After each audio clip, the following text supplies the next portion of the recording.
You fool! Warren is dead.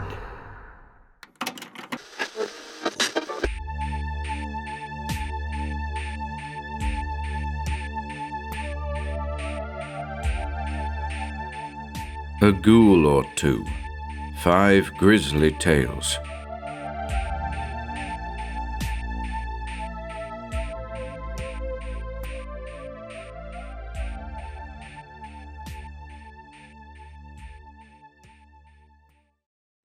The Chadbourne Episode by Henry S. Whitehead. Perhaps the most fortunate circumstance of the well-nigh incredible Chadbourne affair is that little Abby Chandler was not yet quite 7 years of age on the evening when she came back home and told her mother her story about the old sow and the little pigs. It was July, and Abby, with her big tin pail, had been up on the high ridge near the old churchyard after low bush blueberries. She had not even been especially frightened, her mother had said. That is what I mean by the fortunate aspect of it. Little Abby was altogether too young to be devastated, her sweet little soul permanently blasted, her mentality wrenched and twisted away from normality even by seeing with her round, china-blue eyes what she said she had seen up there on the steel hillside. Little Abby had not noticed particularly the row of 8 or 9 pushing, squeaking, grunting little pigs at their early evening meal, because her attention had been entirely concentrated on the curious appearance, as it seemed to her, of the source of that meal. That old sow, little Abby had told her mother, had had a lady's head. There was, of course, a raison d'etre, a solution, back of this reported marvel. That solution occurred to Mrs. Chandler almost at once. Abby must have heard something in the course of her 6 3/4 years of life here in Chadbourne, among the little town's permanent inhabitants, some old wives' gossip for choice about marked people, whispered cases of people born with some strange anatomical characteristics of a domestic animal, or even farm animals marked with some human streak, a calf with a finger growing out of its left hind fetlock, things like that. Animals quickly destroyed and buried out of sight. Such statements can be heard in many old New England rural settlements which have never wholly let go the oddments and tradition brought over from Cornwall and the west country of Old England. Everybody has heard them. Chadbourne would be no exception to anything like this. The old town lies nestling among the granite-bouldered ridges and dimpling hills of deep, rural eastern Connecticut. In any such old New England town, the older people talk much about all such affairs as black Sabbaths and charmed cattle and marked people. All of that Mrs. Chandler knew and sensed in her blood and bones. She had been a Grantham before she had married Silas Chandler, and the Grantham family had been quietly shrinking and deteriorating for 9 generations in Chadbourne, along with the process of the old town's gradual dry rotting, despite the efforts of such of the old-time gentry as may have survived in such places. For gentry there are, deeply embedded in New England, people who have never forgotten the meaning of the old noblesse oblige, people who have never allowed their fine sense of duty and obligation to lapse. In Chadbourne, we had such a family, the Merritts, Mayflower passengers to Plymouth in the Massachusetts colony in 1620, officers and trustees for generations of Dartmouth College in New Hampshire and of Trinity College, Hartford, Connecticut. We Canavins, Virginians, were not, of course, of this stock. My father, Alexander Canavin, had bought up an abandoned farm on a Chadbourne ridgetop about the time of the Spanish War. In that high air, among those rugged hills, and to the intoxicating summer scents of bayberry blossoms and sweet fern, which the Connecticut farmers name appropriately hardhack, I had sojourned summers since my early boyhood. Tom Merritt and I had grown up together, and he, following the family tradition, had gone to Dartmouth, thence to the Harvard Medical School. At the time of little Abby's adventure, he was serving his community well as the Chadbourne general practitioner. but for the 4 years previous to his coming back and settling down to this useful, if humdrum professional career, Thomas Bradford Merritt, M.D., had been in the diplomatic service as a career consul, chiefly in Persia, where, before his attachment as a step-up to our legation in Tehran, he had held consular posts at Jask, a town in the far south on the Gulf of Oman, at Kut El Amara in the west, just south of Baghdad, and finally at Shiraz, where he had collected some magnificent rugs. The autumn before little Abby Chandler's blue-berrying expedition, Tom, who acted as my agent, had rented my Chadbourne farmhouse just as I was leaving New York for my customary winter's sojourn in the West Indies. That my tenants were Persians had, it appeared, no connection at all with Tom's long residence in that land. They had been surprised, Tom told me, when they found out that the New England gentleman whose advertisement of my place they had answered from New York City was familiar with their country, had resided there, and even spoke its language passably. In spite of this inducement to some sort of sociability, the Persian family, according to Tom, had comported themselves toward him and everybody else in Chadbourne with a high degree of reticence and reserve. The womenfolk had kept themselves altogether secluded, rarely leaving the house that winter. When they did venture forth, they were always heavily muffled up, actually veiled, Tom thought, and only the edges, so to speak, of the mother and 2 daughters were ever to be observed by any inhabitant of Chadbourne curious to know how Persian ladies might look through the windows of Mr. Rustum Dad's big limousine. Besides the stout mother and the 2 stout daughters, there was Mr. Rustum Dad himself and 2 servants. These were the chauffeur, a square-built, tight-lipped, rather grim-looking fellow who made all his own repairs to the big car and drove wrapped up in a fur-lined livery overcoat, and a woman, presumably the wife of the chauffeur, who never appeared outside at all, even on Friday nights when there were movies in Chadbourne's Palace Opera House. All that I knew about my tenants Tom Merritt told me. I never saw any of the Rustum Dad family from first to last. I had, in fact, completely forgotten all about them, until I arrived in Chadbourne the following June, sometime after their departure, and learned from Tom the bare facts I have set out here. On a certain night in July that summer, the Rustum Dads were farthest from my thoughts. It was 9 o'clock, and I was sitting in the living room, reading. My telephone rang insistently. I laid down my book with a sigh at being interrupted. I found Thomas Bradford Merritt, M.D., on the other end of the wire. "Come on down here as soon as you can, Gerald," said Tom, without any preliminaries, and there was a certain unusual urgency in his voice. "What's happened?" I inquired. "It may be, something in your line, so to speak," said Dr. Merritt. "Something, well, out of the ordinary. Bring that Mannlicher rifle of yours." "I'll be right down," said I, snapped up the receiver, got the Mannlicher out of my case in the hall, where it is in with my shotguns, and raced out to the garage. Here, of a certainty, was something quite strange and new for Chadbourne, where the nearest thing to anything like excitement from year's end to year's end would be an altercation between a couple of robins over a simultaneously discovered worm. Bring your rifle. On the way down to the village, I did not try to imagine what could possibly lie behind such a summons from conservative Tom Merritt.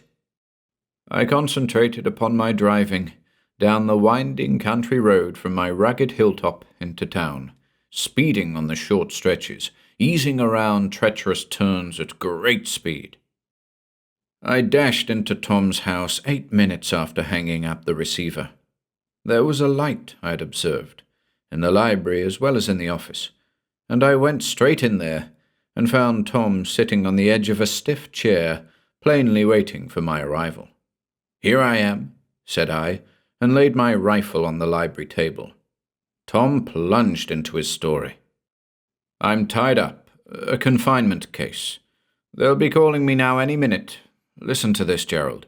This is probably a new one on you. What I've got to tell you, Even in the face of all the queer things, your West Indian experiences, voodoo, all the rest of it, something I know and have always kept my mouth shut about. That is, if this is what I'm afraid it is. You'll have to take my word for it. I haven't lost my mind or anything of the sort. You'll probably think that, if it turns out to be what I think it is. Get this now. Dan Curtis's little boy, Truman, disappeared late this afternoon, about sundown. Truman is 5 years old, a little fellow. He was last seen by some older kids coming back to town with berries from the ridge, about supper time. Little Truman, they said, was with a lady just outside the old cemetery. 2 lambs and a calf have disappeared within the last week, traced up there. A bone or two and a wisp of wool or so, the calf's ears in different places, but both up there, and part of its tail. Found 'em scattered around when they got up there to look. Some are saying a catamount, most of 'em say dogs. But it isn't dogs, Gerald. Sheep killers tear up their victims on the spot. They don't drag 'em 3 miles up a steep hill before they eat 'em. They run in a pack, too. Everybody knows that. Nothing like that has been seen. No pack, no evidences of a pack. Those lost animals have all disappeared singly. More evidence that it isn't dogs. They've been taken up and presumably eaten, up on the top of the cemetery ridge. Sheep-killing dogs don't take calves either, and there's that calf to be accounted for. You see, I've been thinking it all out, pretty carefully. As for the catamount, well, catamounts don't commonly live and eat out in the open. A catamount would drag off a stolen animal far into the deep woods. I nodded. I've heard something about animals disappearing. Only the way I heard it was that it's been going on for quite a long time, and somewhat more intensively during the past month or so. Tom Merritt nodded at that. Right, said he. It's been going on ever since those Persians left, Gerald. All the time they were here, 6 months it was, they always bought their house supply of meat and poultry alive, on the hoof. Presumably they preferred to kill and dress their meat themselves. I don't know for a fact, of course. Anyhow, that was one of the peculiarities of the foreigners up at the Canavan place, and it got plenty of comment in the town, as you may well imagine. And, since they left, it hasn't been only lambs and calves. I know of at least 4 dogs, cats maybe too. Nobody would keep much account of lost cats in Chadbourne. This somehow surprised me. I had failed to hear about the dogs and possible cats. Dogs too, eh? I remarked. Then Tom Merritt got up abruptly, off his stiff chair, and came over and stood close beside me, and spoke low and intensively, and very convincingly, directly into my ear. And now, it's a child, Gerald. That's too much, for this or any other decent town. You've never lived in Persia. I have. I'm going to tell you in plain words what I think is going on. Try to believe me, Gerald. Literally, I mean. You've got to believe me. Trust me to do what you've got to do tonight, because I can't come right now. It's going to be an ordeal for you. It would be for anybody. Listen to this now. This situation only came to me clearly just before I called you up, Gerald. I'd been sitting here after supper, tied up on this Grantham case, waiting for them to call me. It was little Truman Curtis's disappearance that brought the thing to a head, of course. The whole town's buzzing with it, naturally. No such thing has ever happened here before. A child has always been perfectly safe in Chadbourne since they killed off the last Indian 150 years ago. I hadn't seen the connection before. I've been worked to death for one thing. I naturally hadn't been very much steamed up about a few lambs and dogs dropping out of sight. That might mean a camp of tramps somewhere. But tramps don't steal 5-year-old kids. It isn't tramps that do kidnapping for ransom. It all fitted together as soon as I really put my mind on it. Those Rustum dads in their unaccountable reticence, the live animals that went up to that house of yours all winter, What I'd heard, and even seen a glimpse of, out there in Kut and Shiraz. That grim-jawed, tight-lipped chauffeur of theirs, with the wife that nobody ever got a glimpse of. Finally, that story of little Abby Chandler. And the incredible remainder of what Dr. Thomas Merritt had to tell me was said literally in my ear, in a tense whisper, as though the teller were actually reluctant that the walls and chairs and books of that mellow old New England library should overhear the utterly monstrous thing he had to tell. I was shaken when he had finished. I looked long into my lifelong friend Tom Merritt's honest eyes as he stood before me when he had finished, his two firm, capable hands resting on my two shoulders. There was conviction, certainty in his look. There was no slightest doubt in my mind but that he believed what he had been telling me. But could he or anyone by any possible chance be right on the facts? Here in Chadbourne, of all places on top of the globe. I've read about them in the Arabian Nights, I managed to murmur. Tom Merritt nodded decisively. I've seen 2, he said quietly. Get going, Gerald, he added. It's action from now on. I stepped over to the table and picked up my rifle. And remember, he added, as we walked across the room to the door, what I've told you about them. Shoot them down. Shoot to kill if you see them. Don't hesitate. Don't wait. Don't talk. No hesitation. That's the rule in Persia. And remember how to prove it. Remember the marks. You may have to prove it to anybody who may be up there still, hunting for poor little Truman Curtis.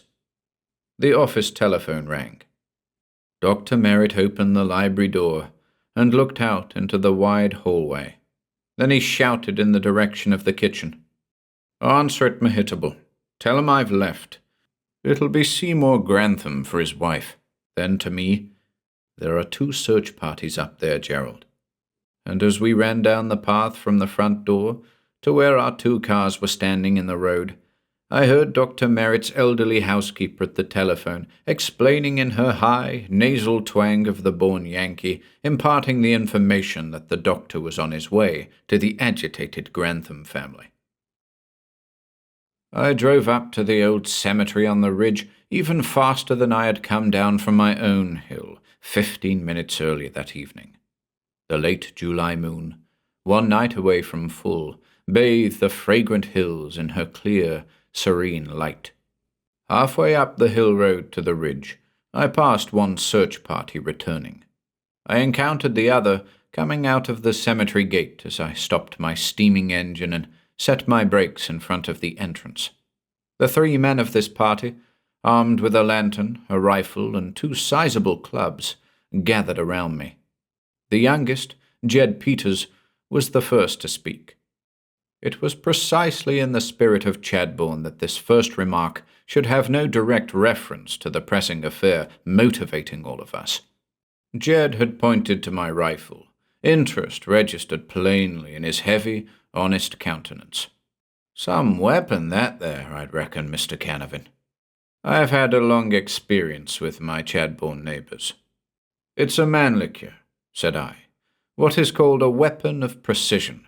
It is accurate to the point of nicking the head off a pin up to about 1,400 yards. These 3 fellows, one of them the uncle of the missing child, had discovered nothing. They turned back with me, however, without being asked. I could have excused them very gladly.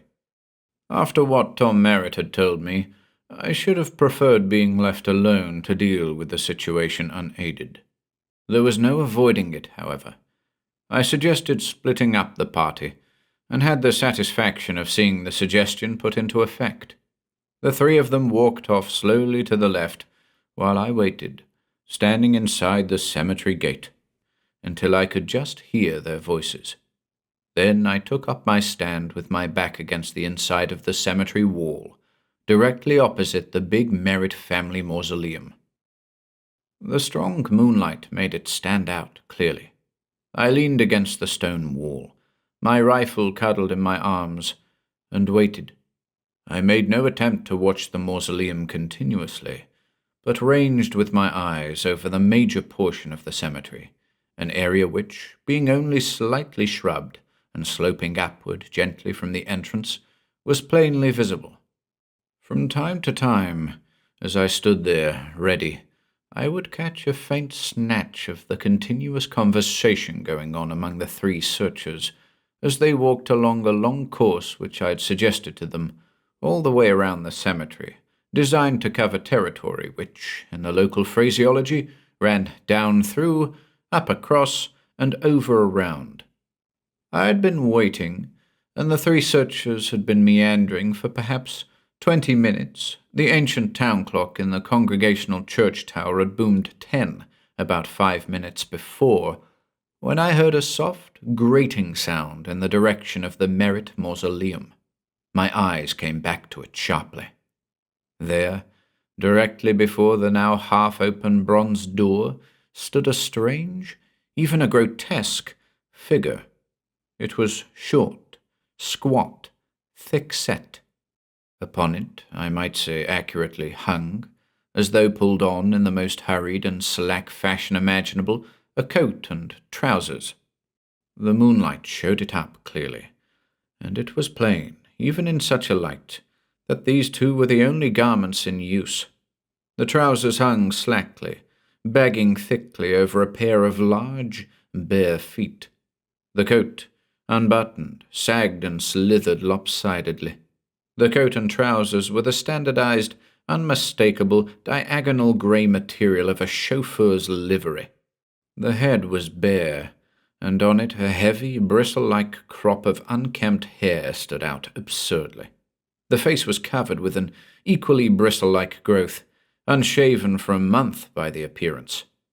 About the tight-shut, menacing mouth which divided a pair of square, iron-like broad jaws, the facial hairs were merged or blended in what seemed from my viewpoint a kind of vague smear, as though the hair were there heavily matted. From this sinister figure there then emerged a thick, guttural, repressed voice, as though the speaker were trying to express himself in words without opening his lips. "Come, come here, come, I will show you what you look for." Through my head went everything that Tom Merritt had whispered in my ear. This was my test with a very great deal at stake, of my trust in what he had said, in him, in the rightness of his information. And it had been information based on his deduction, such as few men have had to decide upon.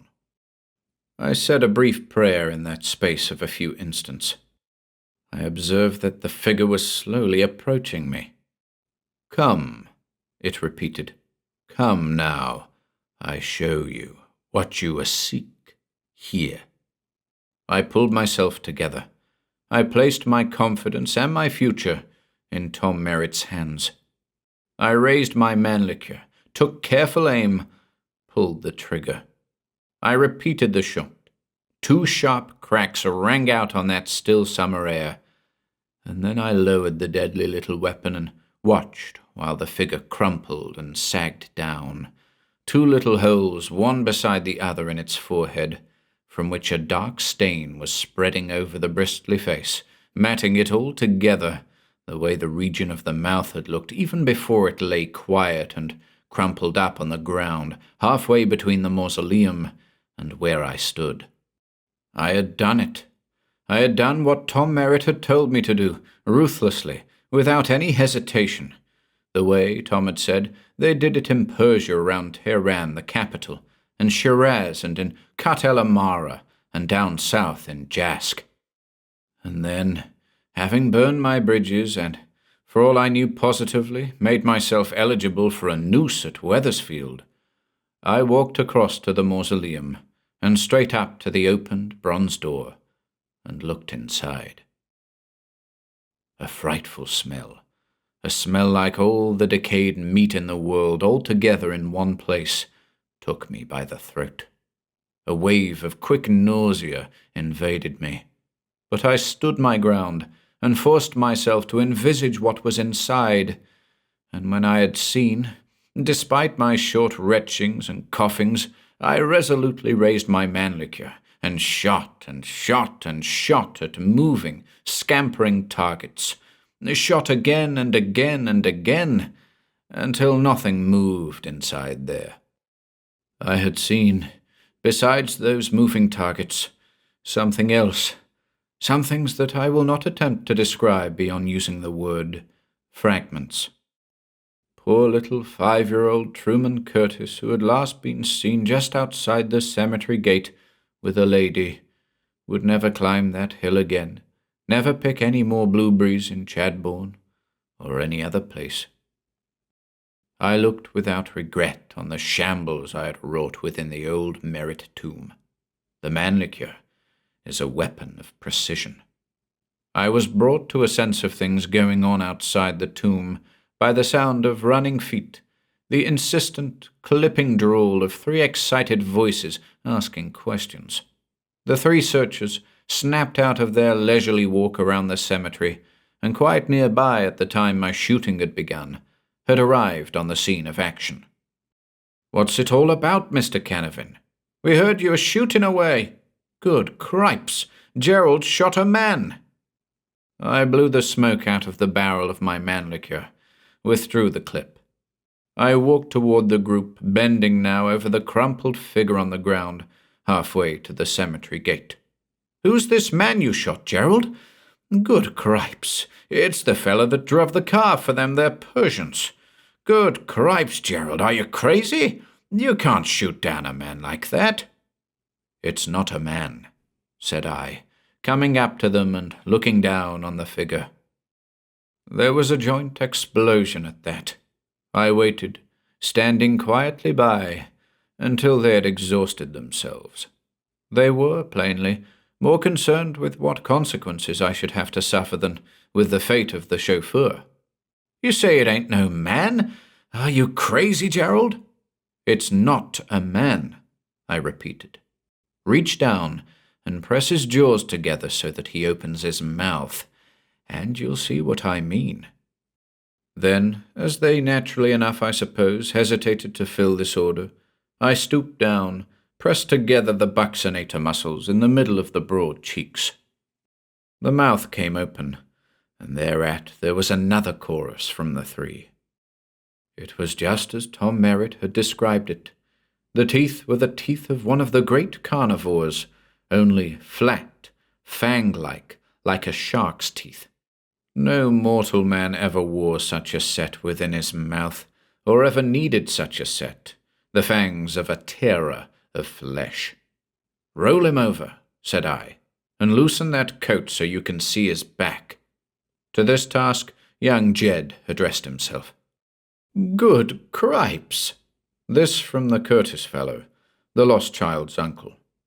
Along the back, sewn thickly in the dark brown skin, ran a band of 3-inch coal-black bristles, longer and stiffer than those of any prize hog. We gazed down in silence for a long moment. Then, "Come," said I, "and look inside the Merritt tomb. But brace yourselves. It won't be any pleasant sight." I turned, led the way, the others falling in behind me. Then, from young Jed Peters, "You say this here ain't no man, and I believe you, Mr. Canavan, but cripes almighty, if this ain't no man, what a God's name is it?" "It is a ghoul," said I over my shoulder, "and inside the tomb there are 10 more of them, the dam and 9 whelps, and what is left of the poor little Curtis child." Looking into the mausoleum that second time in cold blood, so to speak, was a tough experience even for me, who had wrought that havoc in there. As for the others, Eli Curtis, the oldest of the 3, was very sick. Bert Blatchford buried his face in his arms against the door's lintel, and when I shook him by the shoulder in fear lest he collapse, the face he turned to me was blank and ghastly, and his ruddy cheeks had gone the color of lead.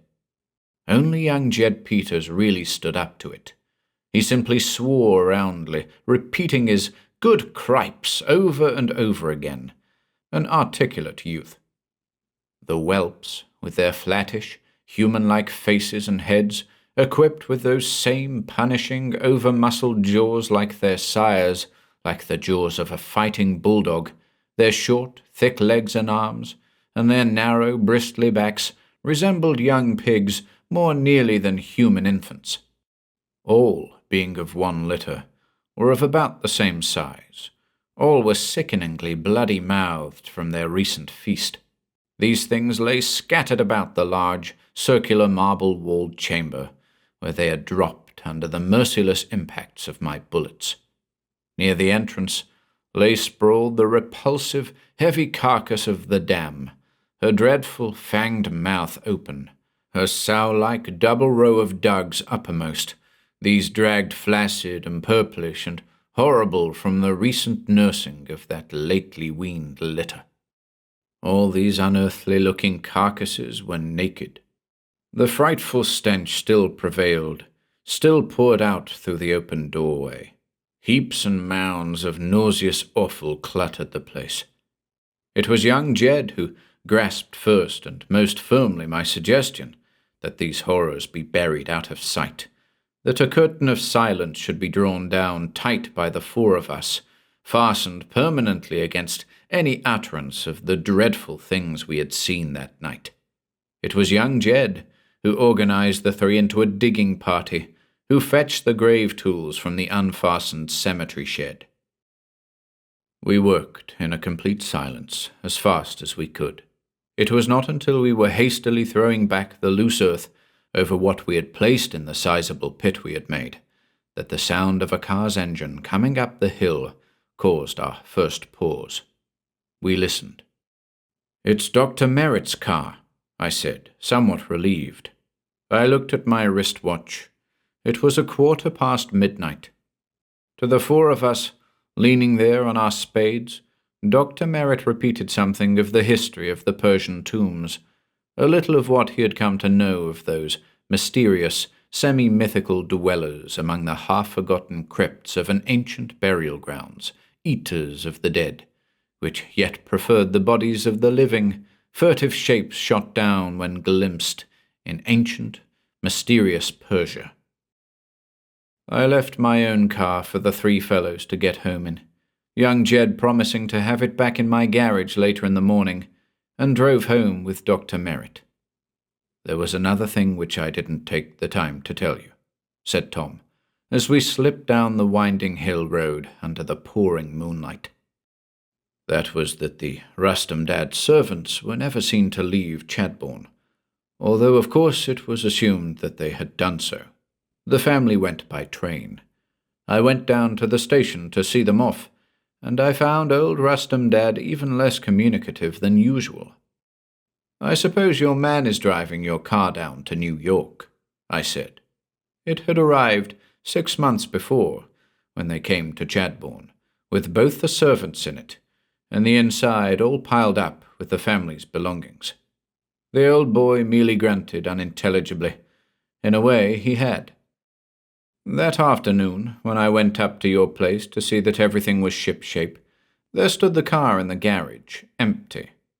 And while I was wondering what had become of the chauffeur and his wife, and why they hadn't been sent off in the car the way they came, up drives Bartholomew Wade from his garage, and he has the car key and a letter from Rustum Dad with directions, and a check for $10 and his car fare back from New York. His instructions were to drive the car to New York and leave it there. He did so that afternoon. "What was the New York address?" I inquired. "That might take some looking into, if you think—" "I don't know what to think about Rustum Dad's connection with it all, Gerald," said Tom. "The address was merely the Cunard Line docks. Whether Rustum Dad and his family were the same, there's simply no telling. There's the evidence of the live animals sent up to the house. That live meat may have been for the chauffeur and his wife. It seems unlikely somehow. There was a rumor around town about some dispute or argument between the old man and his chauffeur, over their leaving altogether, just a rumor, something picked up or overheard by some busybody. You can take that for what it's worth, of course. The two of them, desirous to break away from civilization, revert here in Chadbourne. That, I imagine, is the probability. There are many times the number of people below ground in the three old cemeteries than going about their affairs, and other people's, here in Chadbourne. But whatever Rustum Dad's connection with, what we know, whatever share of guilt rests on him, he's gone, Gerald, and we can make any one of the 3 or 4 possible guesses, but it won't get us anywhere. Then, a little weariness showing in his voice, for Tom Merritt, too, had had a pretty strenuous evening, he added, I hired young Jed Peters to spend tomorrow cleaning out the old tomb house of the ancestors. I cleaned my rifle before turning in that night. When I had got this job done and had taken a boiling hot shower bath, it was close to 2:00 a.m. before I rolled in between the sheets. I had been dreading a sleepless night with the edge of my mind after that experience up there on the old cemetery ridge. I lay in bed for a while, wakeful, going over snatches of it in my mind. Young Jed. No deterioration there at any rate. There was a fellow who would stand by you in a pinch. The old yeoman stock had not run down appreciably in young Jed. I fell asleep at last after assuring myself all over again that I had done a thorough job up there on the hill. Ghouls. Not merely Arabian Nights creatures like the Afrits and the Jinn. No, real. Those jaws. They shot them down on sight over there in Persia when they were descried coming out of their holes among the old tomb places. Little, reddish, half-gnawed bones scattered about that fetid shambles, little bones that had never been torn out of the bodies of calves or lambs, little bones that had been... I wonder if I shall ever be able to forget those little bones, those little, pitiful bones. I awoke to the purr of an automobile engine in second speed, coming up the steep hill to my farmhouse, and it was a glorious late summer New England morning. Young Jed Peters was arriving with my returned car. I jumped out of bed, pulled on a bathrobe, stepped into a pair of slippers. It was 7:30. I went out to the garage and brought young Jed back inside with me for a cup of coffee. It started that new day propitiously to see the boy eat 3 fried eggs and 7 pieces of breakfast bacon.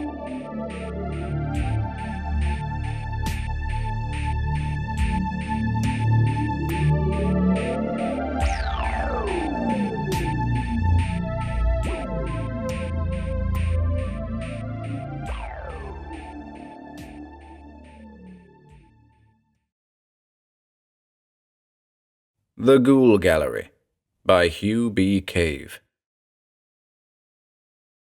1. Let me convince you first that the young man who came to my medical offices that night was not the type of man who gives way without reason to abject fear. Yet when I stepped into my outer office and saw him slumped on the divan, I knew that he was in the throes of mortal terror. His face was ghastly white, made hideous by the mop of jet hair that crawled into his eyes. He raised his head sluggishly and glared at me like a trapped animal. I nodded quietly to the girl who stood beside him. She stepped past me into the inner office, and I drew the door shut silently. I had known this girl for years. For that matter, all London knew her as a charming, lovely member of the upper set, a sportswoman, and a distinguished lady of one of England's famous old families. She was Lady Sybil Ravenel.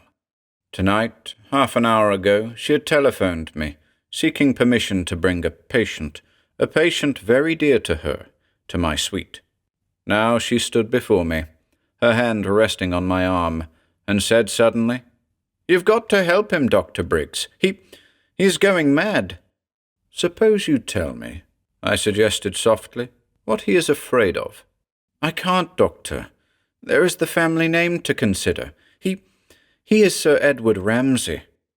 I started. That name, too, was well known to me and to the rest of London. Sir Edward Ramsay, the favourite playboy of the upper strata, noted sportsman, adventurer.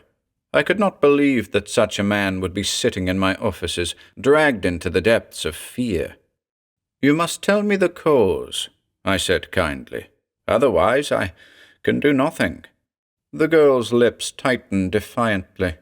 "When a man comes to you with a broken leg," she said, "you don't ask him where he got it. Please. A fractured leg is a physical malady. His is mental. But he comes to you in the same capacity, Doctor. You must help him." I can only give you the usual advice." I shrugged. "Since you refuse to divulge the cause of his terror, I can only suggest that he get away from it." I could see from the obvious twist of her mouth that she was keenly disappointed. She would have argued with me, perhaps pleaded with me, had not the door opened suddenly behind her. I say opened. In reality it was flung back savagely. Young Ramsay stood on the threshold, reeling, glowering at me out of smouldering eyes. I did not know then what made him intrude at that moment. I thought foolishly that he was afraid of being left alone in the dimly lighted outer office. He staggered forward blindly, groping toward me. "The thing!" he cried. His voice was high-pitched and nasal. "By God, it's following me! It's... I stared at him in bewilderment. There was no sound in my rooms at that moment. No sound at all, except the half-inaudible humming of a machine in the adjoining suite, an electrotherapeutic machine used by my associate in the treatment of leukemia and similar afflictions. Yet the boy's hands clawed at the sleeve of my coat. He flung himself against me, muttering a jargon of words that had no seeming intelligence. And then, very suddenly, his twitching face became fixed, staring, glaring at something beyond me. With a strangled sob of abject horror, he stumbled back. I was beside him in an instant, holding his quivering body upright. As I looked at him, his eyes were wide open and rimmed with white, glued in mute terror upon a small table which stood against the wall on the opposite side of the room. The table was an insignificant one, placed there merely for ornamental purposes. I had covered it with a black cloth and lined it along the back with a small rack of medical volumes. In the center of the black cloth, facing into the room, I had set a human skull. The thing was neither fantastic nor horrible, merely a very ordinary medical head, bleached white. In the shadows, perhaps, the eyeless sockets and grinning mouth, with its usual set of enamelled teeth, were a bit unconventional. But certainly there was nothing to excite such uncontrollable horror as gripped the man in my arms. His eyes were full of sheer madness as he stared at it. His lips had writhed apart and were twitching spasmodically. He clung to me with all his strength, and at length, wrenching his gaze from the thing on the table, he buried his head in my arms and surrendered to the fear which overwhelmed him. "Be merciful, Briggs," he moaned. "For God's sake, be merciful. Come with me. Stay with me for a day or two before I go utterly mad." There was no alternative. I could not send a man away in such condition. Neither could I keep him with me, for my quarters were not fitted with additional rooms for mad patients. I forced him into a chair, where he could not see the death's head on the table. Leaving him with the girl who had brought him, I hurriedly packed a small overnight case and made ready for an all-night siege of it. When I returned, I found the boy slumped wearily in the chair, with his head in the girl's comforting arms. "Come," I said quietly. He looked up at me. His bloodshot eyes struggled to drag me into focus. You are coming with me, Briggs?" he asked slowly. "I am." He pushed himself heavily out of the chair. As he turned, his hand groped for mine. He spoke with a great effort. "Thanks, Briggs. I'll try to get back a little courage." That was my introduction to Sir Edward Ramsay.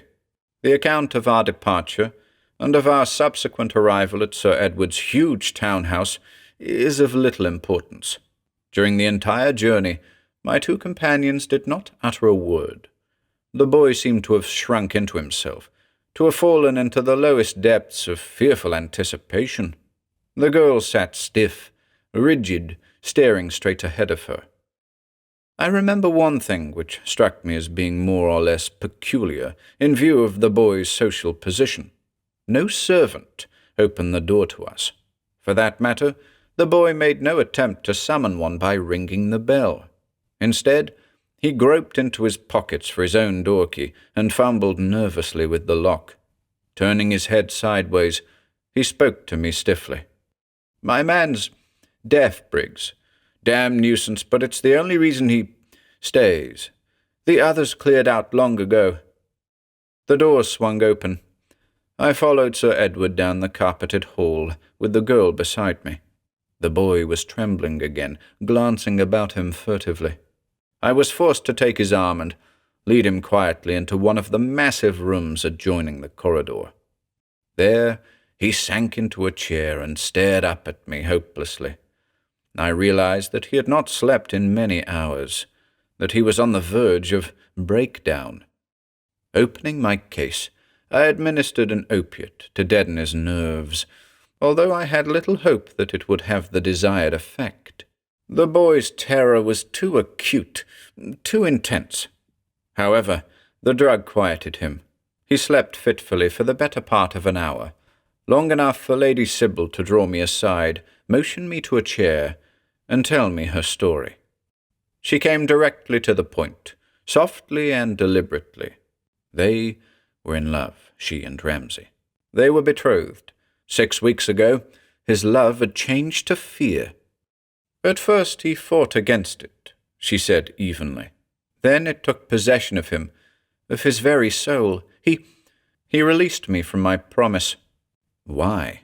Because of the curse that hangs over his family. And that is why you came to me tonight? I came, Doctor, she said fervently, because it was a last hope. I love him. I cannot give him up. He lives alone here, except for a single servant who is deaf. I have been with him every day since this influence claimed him. At night, of course, I cannot be at his side, and it is the night time he fears. And the cause of his fear? I prompted. I cannot tell you. I knew better than to demand an explanation. Without a word, I returned to my patient. He was not sleeping, for when I stood over him his eyes opened, and he stared at me wearily. I drew a chair close to him and bent forward. "I want you to tell me," I said simply, "the entire story.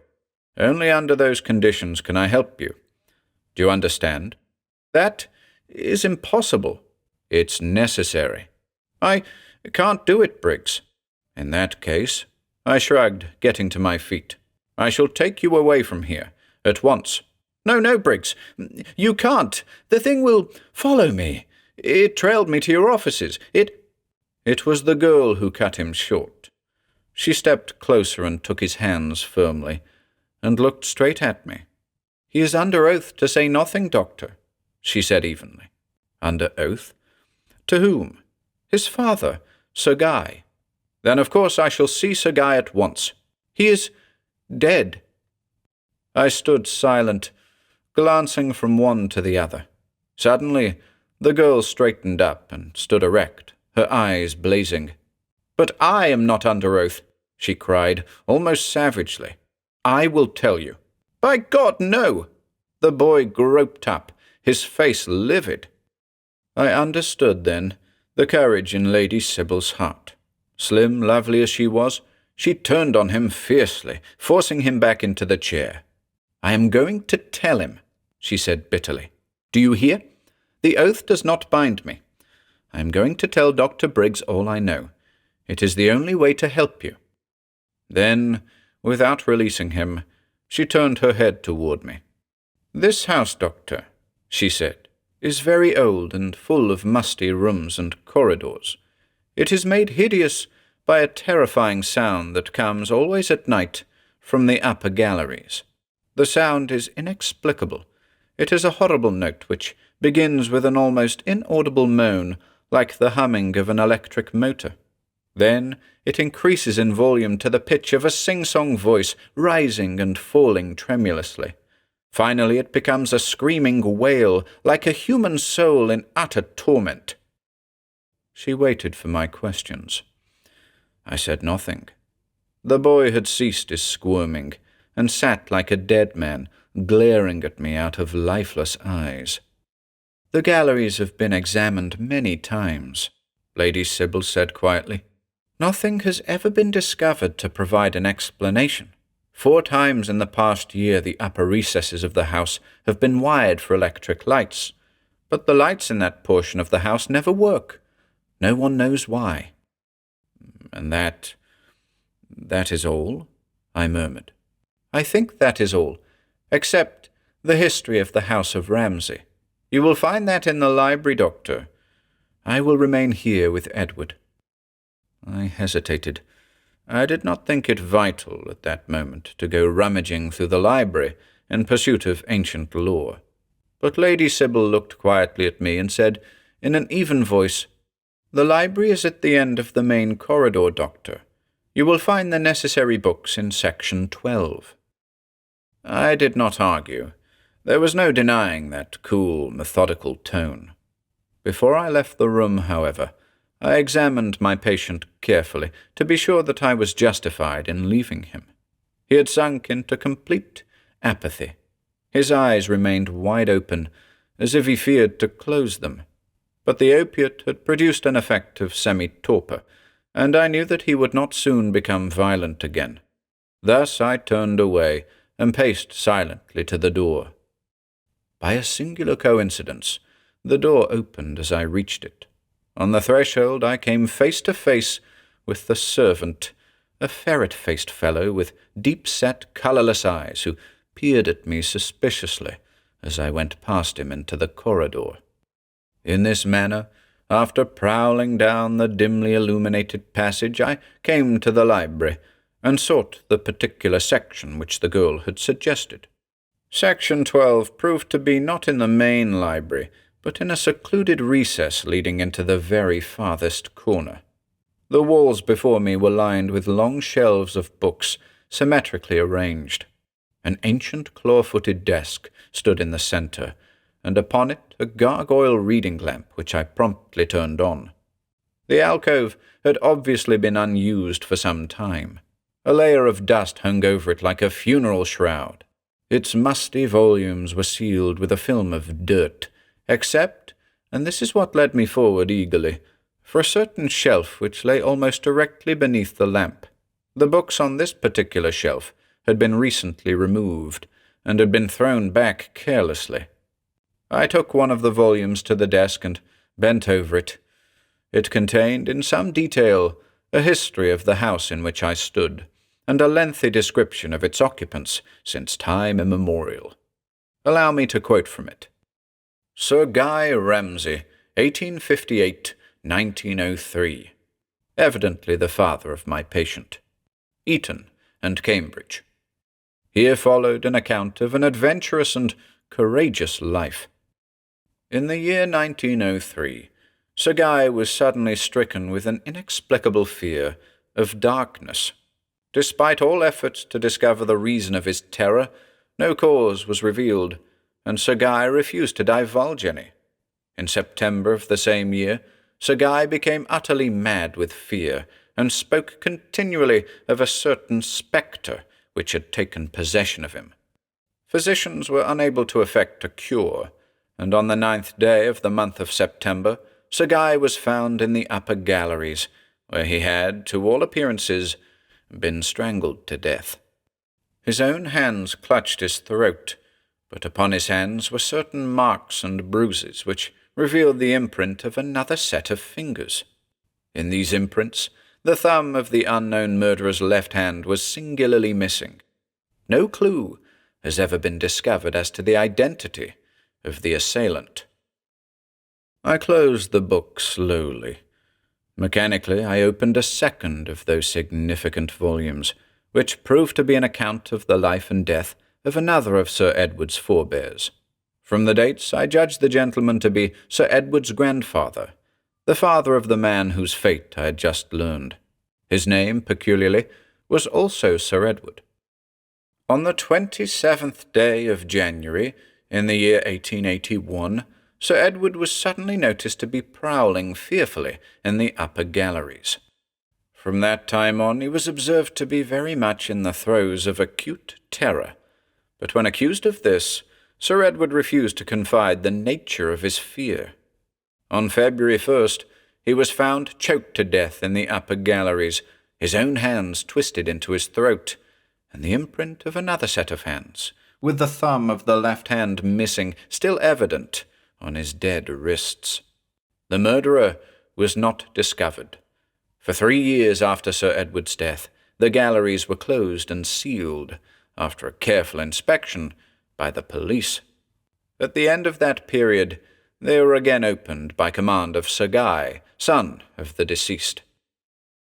And there was one other passage, a paragraph or two, describing the sudden death of some distinguished lady far back in the archives. Her name, according to the book before me, was Lady Caroline. A woman, the script said, imbued with the same fearless courage which marked the men of her blood. In the final days of her life, she lived alone in the London house. She left a single parting message found after her death. I am becoming insane. The spectre has ebbed my last bit of resistance. Madness is, after all, a fitting death, much better than eternal fear and horror. This note was found on the morning of July 3rd, 1792. Lady Caroline was murdered, strangled to death by unknown hands, on the night the note was written. Her unfortunate body was discovered in the galleries, her fingers still clutching her dead throat, and the marks of other fingers, with the thumb of the left hand missing, imprinted on the back of her hands and wrists. For 3 years following her death, every effort was expended to locate the fiend who had so brutally destroyed her. The attempt was without avail. I make no effort to explain these quotations. They are significant in themselves. As for the spectre, I could find no further mention of it. Page after page I turned, hoping to discover some clue which might lead to a solution. I found nothing. I did, however, chance upon something of unusual interest in the oldest of the heavy volumes. It was an account of a very ancient feud. The names mentioned were those of Sir Godfrey Ramsay, the date was in the century before the French Revolution, and Sir Richard Ravenel. The account gave mention of several brutal killings and disappearances, the majority of these executed by the House of Ravenel. The cause of the feud was not divulged. The hatred between the two families, however, had come to an end with the death of Sir Richard Ravenel, who was, to quote the withered page before me, an artist of unusual genius. In the year previous to his death, having formed a truce with the House of Ramsay, he did present to Sir Godfrey Ramsay 1 or 2 paintings of great value, executed by himself as a token of eternal friendship. These paintings have been carefully preserved. I sought faithfully for an account of the life of this same Sir Godfrey. Eventually, I found it, and read the following. 12 years after the houses of Ramsay and Ravenel had formed the Pact of Peace, Sir Godfrey was suddenly stricken with an incomprehensible terror, which led to complete madness. He did call his son Sir James to him, and say the following words. A curse has descended upon the house of Ramsay. It is a curse of horror, of torment. It is intended to make gibbering idiots of the men who bear the honoured name of Ramsay. For this reason, I command you to an oath of silence. The curse has taken possession of me, and I shall die. When you are of age, you too will be stricken by the spectre. Swear to me that you will not reveal the nature of the curse, lest your sons and their sons after them live in mortal fear. This oath was written into parchment and preserved. On the 2nd day following its execution, Sir Godfrey was found lying in the upper galleries. I closed the last volume with the uncomfortable feeling of having delved into a maze of horror and death. In the upper reaches of the very house in which I stood, countless members of the House of Ramsay had been hurled into madness and cruelly murdered. Even now, the man who occupied these whispering rooms and huge empty corridors was being slowly forced under the same hellish influence of insanity. I understood now his reason for silence. He was bound by a family oath, which had been passed down from father to son. He could not speak. The influence of that mad room still hung over me as I paced across the library and returned to the room where Sir Edward and Lady Sybil awaited me. The boy was sleeping. As I entered, Lady Sybil came toward me quietly and stood before me. "You have found the books?" she whispered. "Yes." "Then you know why he is bound to silence, Doctor. He is the last of the Ramsays. I am the last of the Ravenels." I stared at her. I had not suspected any connection between the names in those ancient volumes and the name of the girl before me.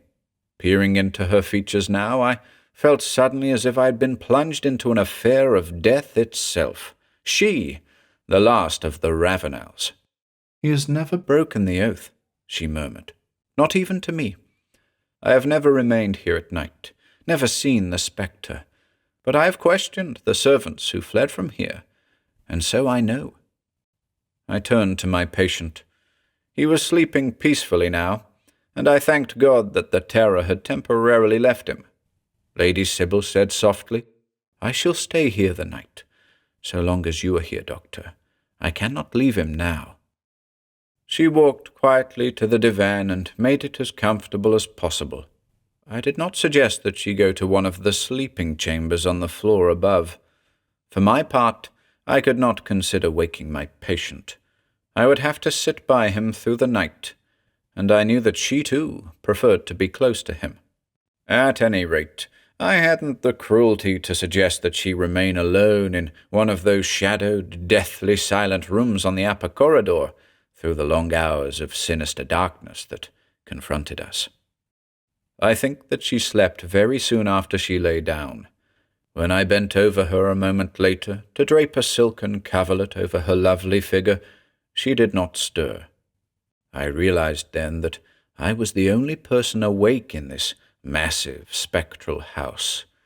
I was alone with the unknown being that patrolled the upper galleries. I closed the door of the room and bolted it. Very quietly, I returned to my chair and lowered myself. Then I sat there, staring fearfully into the deepening shadows, until I dozed into a fitful slumber.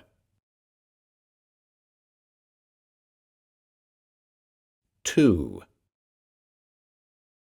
If the spectre of the House of Ramsay crept out of its hidden lair that night, I did not know it.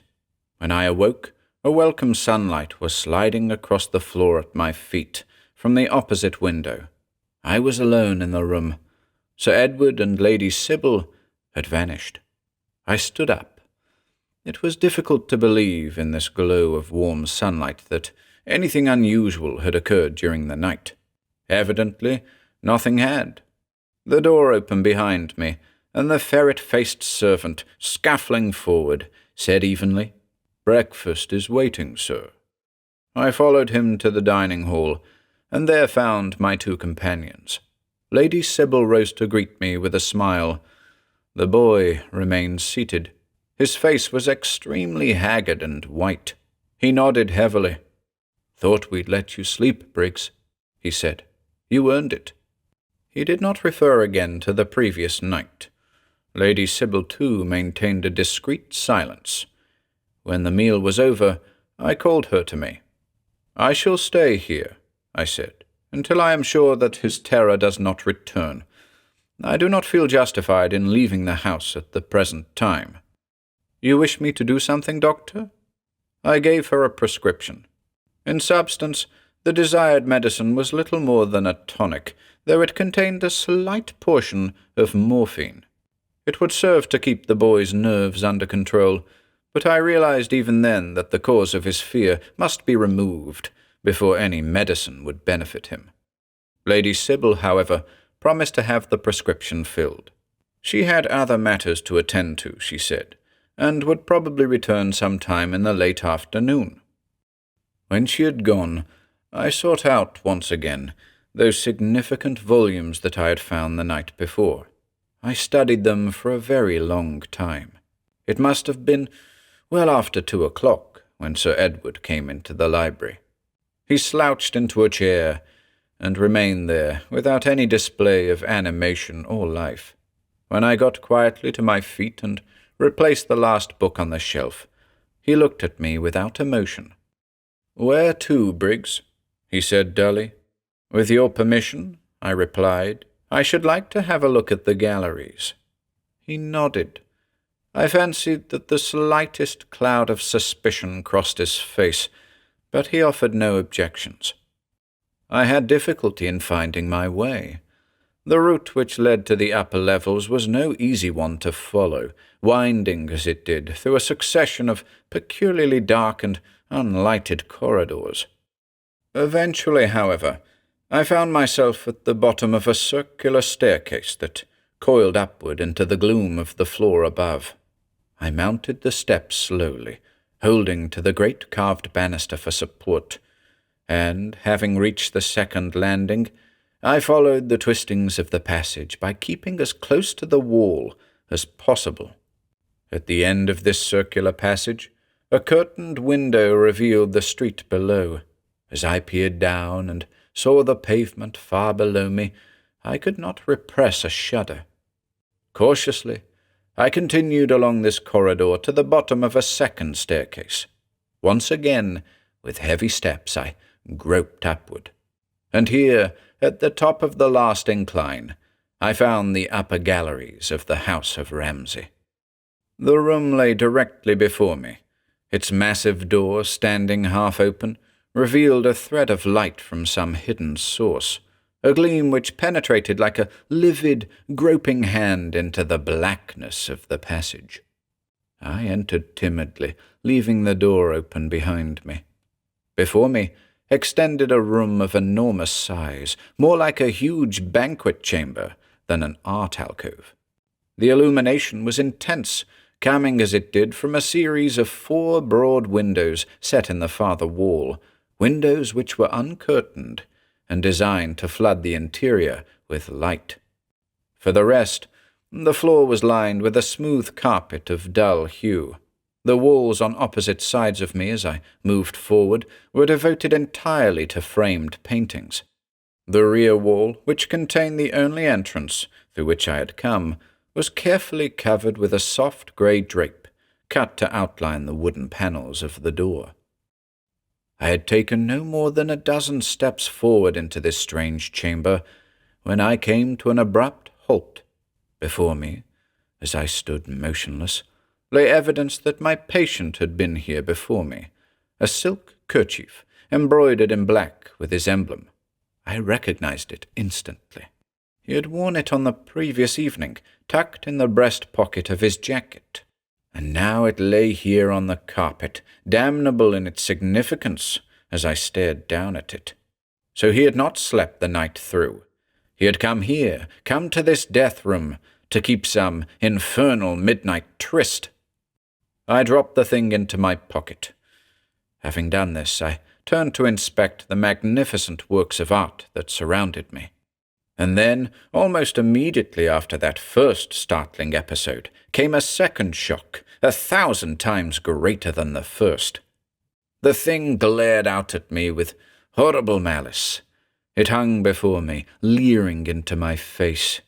I recoiled from it with a sudden intake of breath.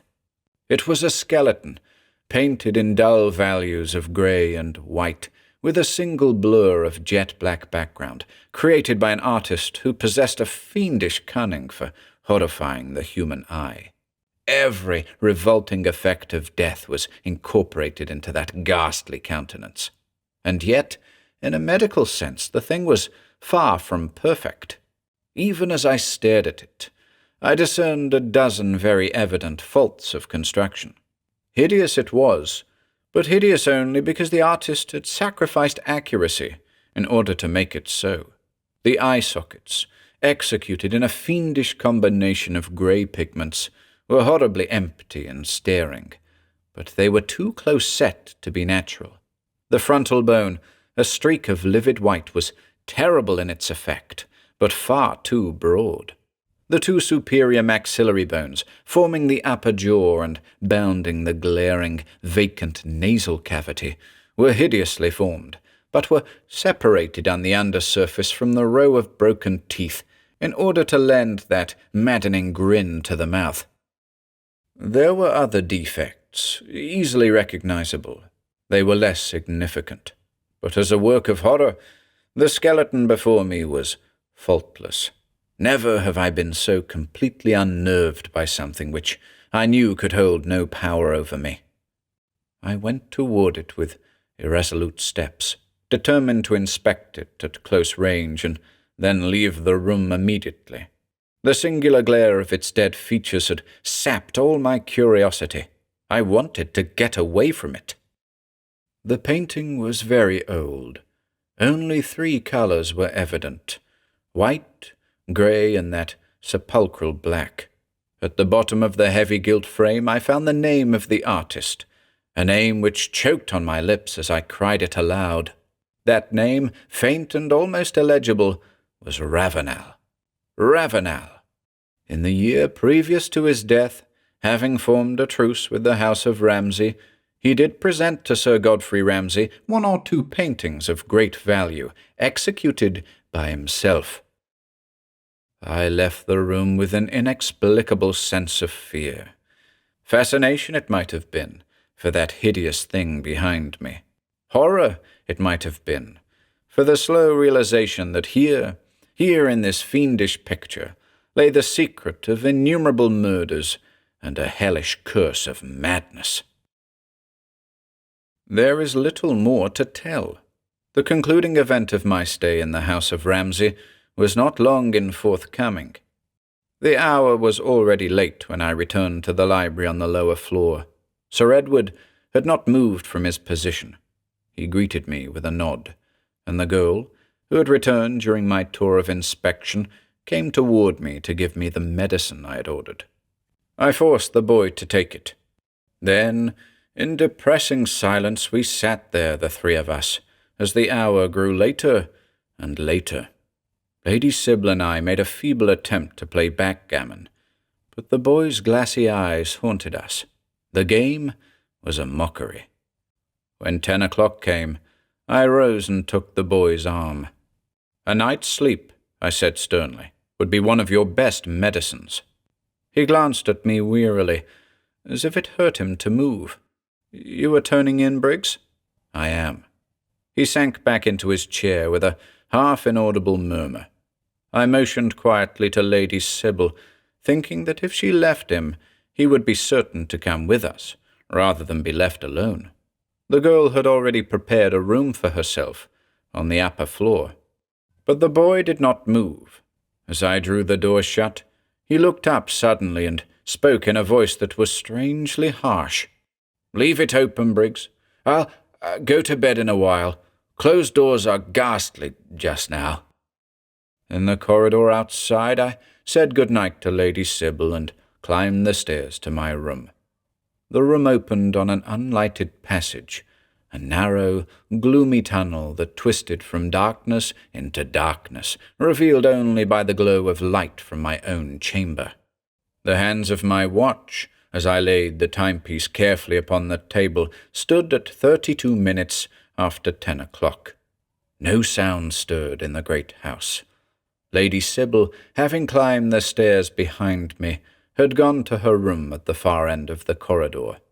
Below stairs, the servant of the penetrating eyes had evidently retired.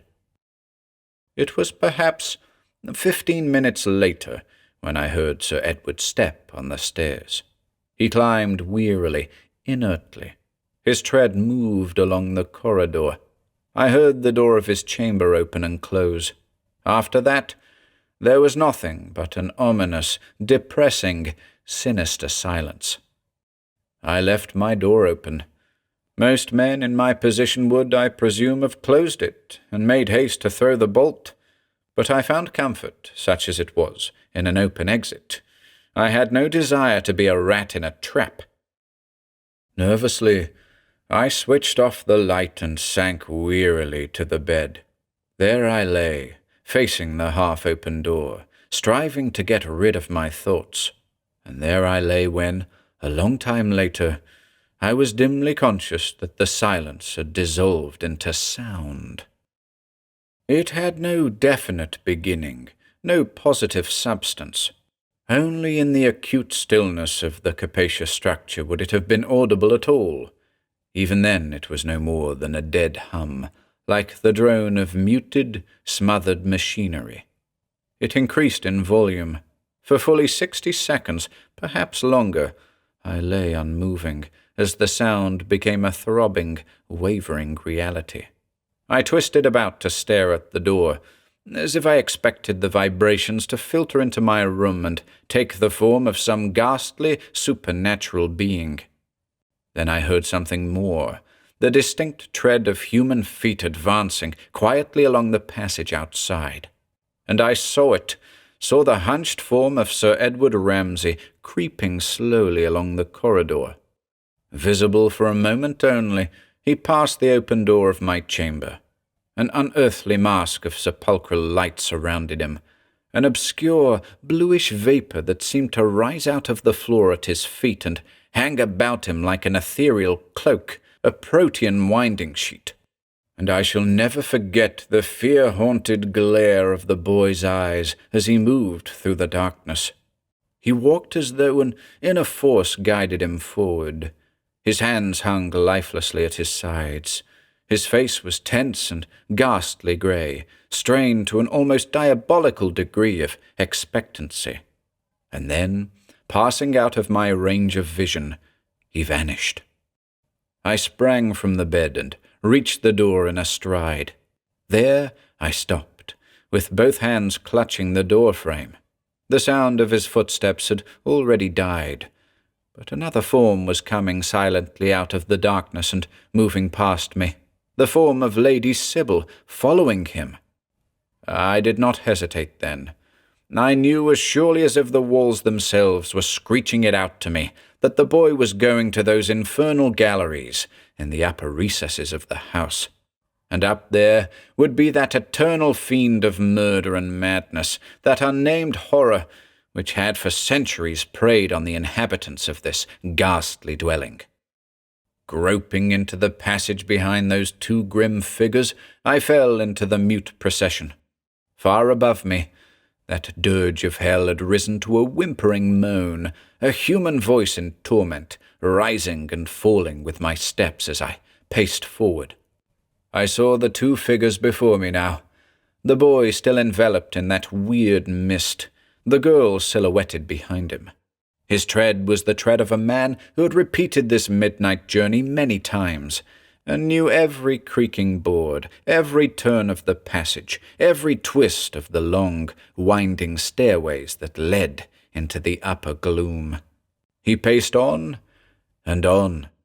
Behind him crouched the girl, shadowing him as a jungle cat might shadow some unknown, half-dreaded quarry. I saw that evil shroud of unnatural light ascend the stairs, hovering about him. Saw it grope down the second labyrinth, saw it climb again, up, into the Stygian murk. The girl crept after him, and I trailed behind with the utmost caution, lest he should turn and find me behind him. Only once, before the door of that chamber of abhorrence at the very roof of the house, did he hesitate. Then, swinging the heavy barrier open, he entered. Through that open doorway, in tripled intensity, came the voice of the House of Ramsay. It beat upon me in waves, a terrific summons, whining hideously, rising and falling with infuriate vehemence. And I knew in that frantic moment why Sir Edward had not fled in terror from this place of pestilence. He could not. That spectral voice possessed a spell that would allow no man to leave. It was irresistible in its cunning. I slunk forward. The girl had already crossed the threshold. As I slipped through the aperture, I saw them directly before me. Lady Sybil pressed flat against the wall, the boy surrounded by that protean well of light, standing motionless with both hands uplifted. The room was a pit of blackness, except for that bluish cone of light. A chill sensation took possession of me. I knew that we were not alone. I felt a malignant, gloating presence, invisible but sentient. All about me emanated that tenuous thread of sound, high-pitched now and wailing in an almost articulate voice. Human! The boy crept forward. He breathed heavily. His body quivered and trembled like a thing disjointed. I knew instinctively what he wanted. It was that grim thing on the farther wall. Mechanically, my eyes turned to stare at it. Then, overcome by what I saw, I fell back. A wall of darkness faced me. To right, to left, above and below, not a single detail of its construction was visible, except one. There, in the very space where that gleaming skeleton had hung before, a mad thing leered out at me. It was no dead rack of bones, not now. It was a face, a living, twisted, cruel face set atop a writhing body. Even as I watched, a mist of phosphorescent light, bluish-white, began to emanate from it. The rack of bones became a glowing torso, taking on human form. Young Ramsay stood glued to the floor before it. Behind me I heard a stifled sob come from the girl's lips. I could not advance, could not move. Slowly the thing changed contour. Slowly it twisted forward, coiling its sinuous way out of the great gilt frame. It was a skeleton no longer. It had become an undead form, indefinite in shape, swelling and contracting to grotesque mockeries of human mould. I saw a misty outline of ancient clothing hanging from its limbs, a garb that was hundreds of years old in style, and the face, lifted in terrible malice, was the face of an English nobleman. It burned with a frightful glow, vivid and unnatural. The living dead hands writhed up to the thing's own throat with evil suggestiveness. And then, as if from a great distance, a strangled screech split the silence of that room of death. The spectre's lips curled apart, revealing a double row of broken teeth. Words came through them, vicious, compelling words. To strangle oneself is better than to be mad for eternity. Do you hear, Ramsay? To strangle oneself. Sir Edward stumbled back, away from it. I saw his hands jerk up to his throat. I saw that fiendish, dead-alive creature lunge toward him. Then a thin cry rose behind me, from Lady Sybil's lips. I was pushed roughly aside. Sobbing wildly, the girl dashed past me and fell upon the great gilt frame, slashing at it with a knife-like thing which she clutched in her hand. Flat against it, she raked the canvas into ribbons, clawing, ripping at it in sheer madness. I think it was the sight of her, overcome by the horror of what we had seen, that made me move. I swung about, lurched forward. Against the wall, close to that living monstrosity, reeled Sir Edward. His face was livid with insanity. Insanity brought on by the damned thing that grappled with him. His mouth was twisted apart, thick with blood and foam.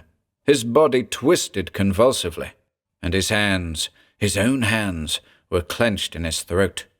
That shapeless thing was all about him, hideously malformed. It had no limits, no bounds. It was a mould of bluish mist with leering face and groping hands. And the hands, God, I can never forget them. They were huge, hairy, black. They were twined about the boy's wrists, forcing the boy's fingers into his own throat, strangling him, murdering him. and the thumb of the hairy left hand was missing. With a mighty jerk, I wrenched those fingers from their hold.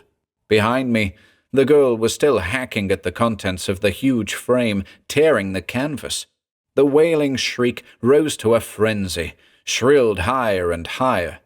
Then, all at once, the voice became a sob of unspeakable anguish, as the girl's knife struck home. It gurgled into silence.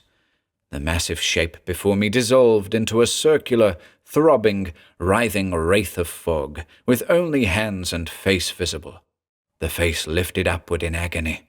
The hands clenched on themselves, doubled into knots. Before my eyes, the thing became a blurred outline, and then nothing. Young Ramsay slid to the floor on hands and knees, in a dead faint. I whirled about, stumbling to Lady Sybil's side. Neither of us noticed then that the room was once more in utter darkness. We were intent upon only one thing. Together we tore at that infernal painting, dragging it out of its frame, raking it to shreds. The frame fell with a crash, hurtling down upon us. Lady Sybil reeled back with a cry of fear. I held her erect. Together we stood there, staring into something empty and black and sinister. Presently, I found courage enough to grope for a match and strike it. I blundered forward, only to stop as if an outflung hand had suddenly thrust me back, while the match dropped from my fingers. I must have screamed, but I was saturated with horror. I was immune to anything more. Grimly, I found a second match and, with the yellow glare preceding me, stepped into the aperture revealed by the falling of the picture. The space was long, thin, hardly more than 3 feet deep, a silent, ancient vault. There, lying at my feet, extended an oblong box, black and forbidding, with closed cover. A coffin. I scratched another match and lifted the cover slowly. Glowering up at me, made livid by the light of the match, lay a skeletonic form, long dead, crumbling in decay. I stared down at it for an eternity. It was repulsive, even in death. The skull was a grinning mask. The hands were folded on the chest, and the thumb of the left hand was missing. Beneath those hands lay something else, a rectangular plate of tarnished metal engraved with minute lettering. I picked it out with nervous fingers. The legend was hardly visible. I rubbed the metal on the sleeve of my coat, scraping away the film of dust, but the engraving had been scored deep. Holding the match close to it, I made out the words, Sir Richard Ravenel, famous artist, eternal seeker into the secrets of the undead. His body placed here secretly by his son, in accord with the request made before his death. The hatred between Ramsay and Ravenel may never die. Mechanically, I returned the inscription to its resting place. The girl stood behind me. I stepped past her, out of the vault, and paced across the gallery to where Sir Edward Ramsay lay motionless on the floor. Lifting him in my arms, I turned to the door. "Come," I said to the girl. She followed me out of the room. In silence, we descended the black staircase to the lower levels. There, in the boy's chamber, I lowered Sir Edward to the bed, and, bringing my medicine kit from my own room, I worked over him until he regained consciousness. The boy stared up at me, reaching out to clutch my hand. He was weak, pathetically weak, but the haunted sheen of terror was gone out of his eyes. I moved away, allowing Lady Sybil to take my place. Then I left them there, those two who loved each other with a love that was more intense than the most utter terror of this gaunt house. I groped down the main staircase to the servants' level and roused the ferret-faced deaf man. Together we climbed to the galleries. There we dragged forth that grim coffin with its horrible contents. Later, in the kitchen of that sinister house, we kindled a great fire. Into it we cast the remains of the shattered picture. Into it we threw the oblong box. And we stood there side by side, with the scarlet glare of the flames reflected in our faces, until the curse of the House of Ramsay had burned to a handful of dead ashes.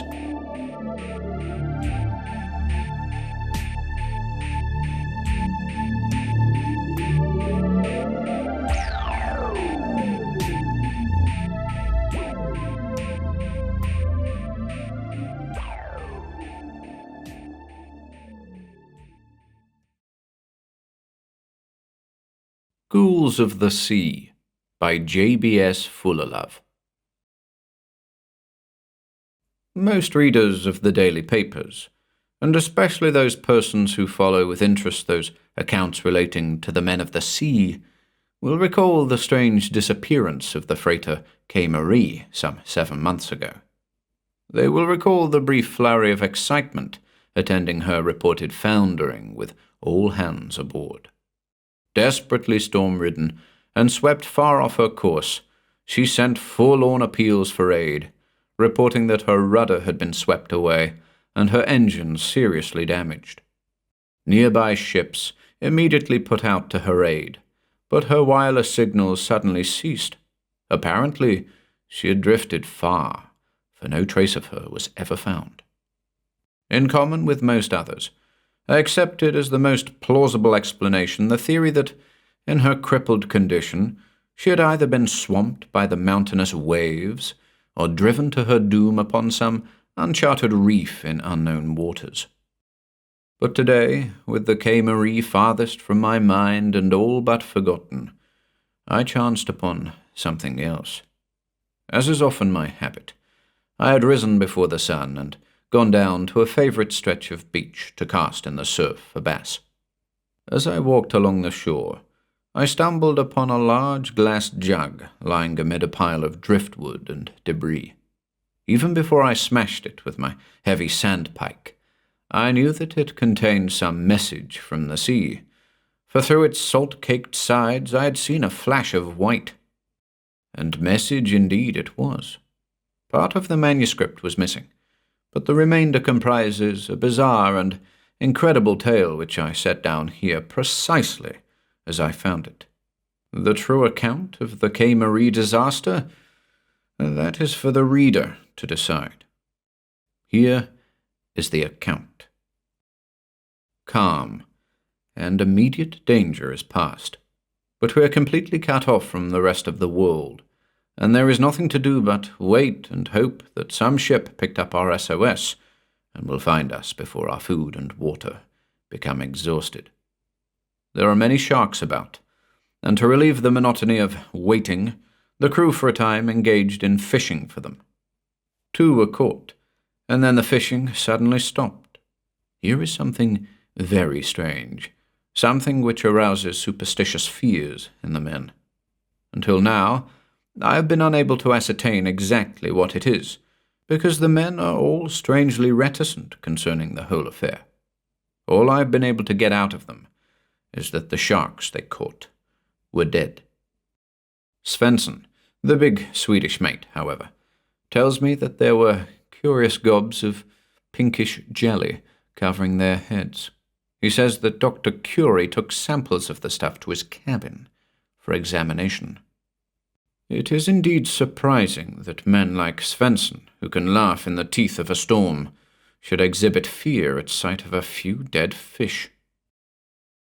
I have just left Dr. Curie in his makeshift laboratory, busily engaged in working on the specimen he took from the head of the shark. It somewhat resembles a huge pink jellyfish. It has the same disgusting feel, and is without definite form. Still, there are differences.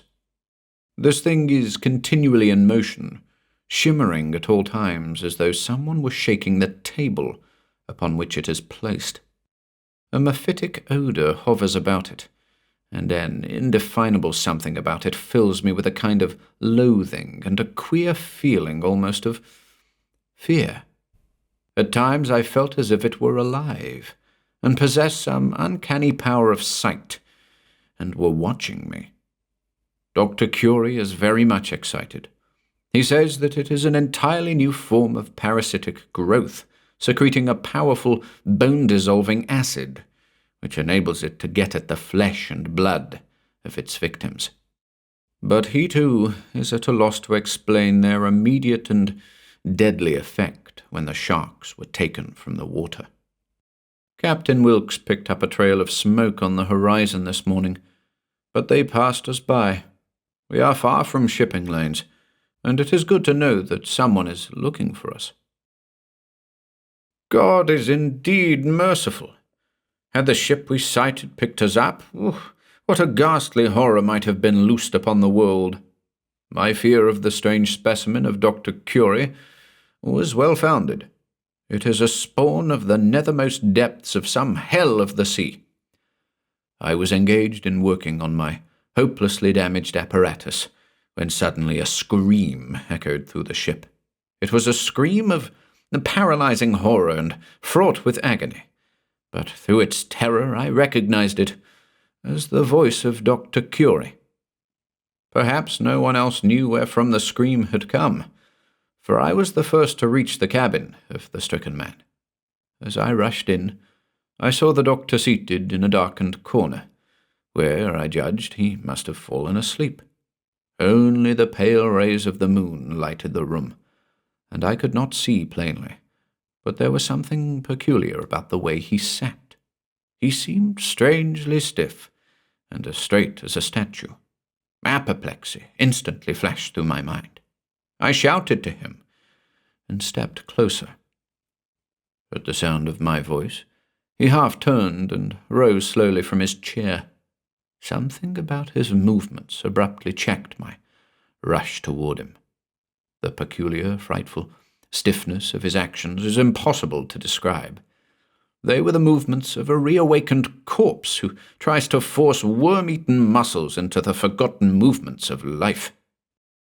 With my heart still, I stood motionless and watched him as he painfully arose.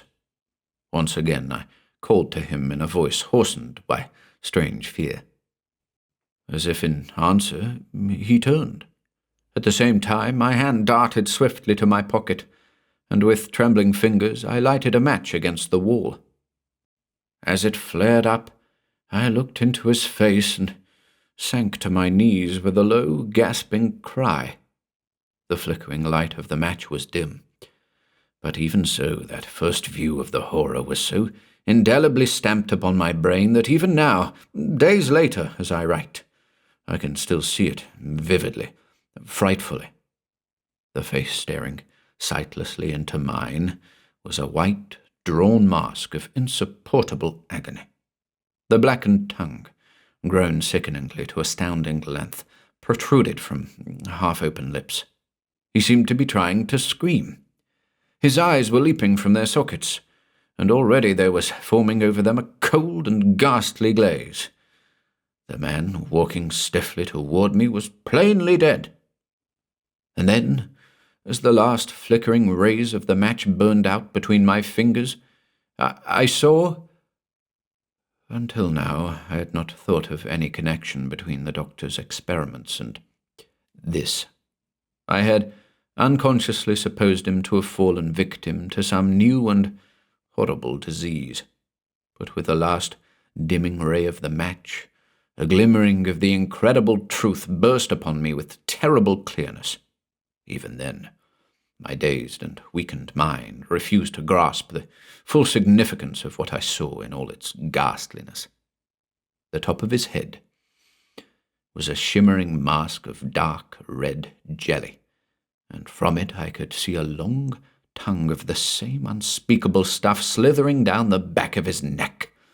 The whole loathsome mass seemed to swell and grow from his skull with unbelievable rapidity. Despite the awful dazedness of my mind, I still noted the significant change in the colour of the mass, and that, mingled with its grisly red, there were flecks of white and grey. As in a dream, I heard excited voices, and knew that the room had filled with men, I saw the captain, with a curious glance at me, dart forward and catch the swaying doctor in his arms. Frozen with horror, I could only stare and wait. As swiftly as the movement of a striking snake, too swiftly for the eye to follow, a tongue of the dribbling mass hanging nearly to the doctor's shoulders licked out and spattered upon the captain's head. He clawed madly at his hair for a moment, gave vent to a single agonized scream, then slumped forward. He stiffened almost before he struck the floor. Then, with the same frightful rigidity that the doctor had shown, he slowly sat up and then rose to his feet. The horror upon his head had sunk in, disappearing beneath his matted hair. Now it reappeared, growing, swelling like a toy balloon, a shuddersome mass of quivering, sensate jelly, whose soul-chilling scarlet was thickly dotted with white and grey. Miraculously, then, my power of movement returned. Gasping weakly, I stumbled toward the door. I saw the thing that had been the doctor move also, and a ghastly hint of its intention thrust itself into my stunned consciousness, lending speed to my laggard limbs.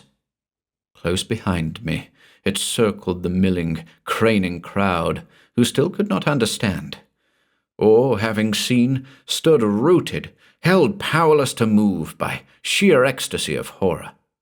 I staggered through the door and sank exhausted to the deck. Behind me, the door slammed shut, and there came the sound of a heavy body falling against it. For some moments, then, there was silence. Then from behind the door there came the ghastly sound of scream after scream of mortal agony and horror, the sound of thudding bodies and of madly stamping feet. But now and then above this hellish din I could hear with terrible distinctness a faint splat, splat, like the sound of wet rags falling upon the floor. Only a short time I lay thus. Then I remember somewhat vaguely running madly and mingling my screams with the screams of the imprisoned men, for the madness of terror that had descended upon me was now complete. Just in time I had risen, warned by reflected moonbeams shining into my eyes, and seen the faintly luminous, slithering rill of the jelly that was flowing out toward me from under the door. When I regained consciousness later, whether days or weeks I do not know, I found that I had bolted myself within my own cabin. In the fever of madness I had stuffed up every crack and hole in the walls and door. Still, there is everywhere the indescribable stench of the things. I am now certain that I must have been insane much longer than I at first believed, for now I can detect another odour. But upon that I dare not dwell. The picture it brings is too unutterably horrible for contemplation in my weakened state. Rotting corpses, animated by hellish creatures who supplant their brains, walking in ghastly parades across the decks. Am I alone? Outside I can hear the slow tramping of feet. Whether they are the feet of living men or of the horror, I dare not look to see. I shout, but never is there an answer. The things I hear outside number many, but there is a way out if I am swift. There is powder in the hold. If I can reach it, a match will save me through quick death from the other end I face. Besides, the Quai Marie must never be found or allowed to drift too near to land. If the things are waiting when I step outside the door, at least I shall have tried to send them back to where they belong, at the bottom of the sea.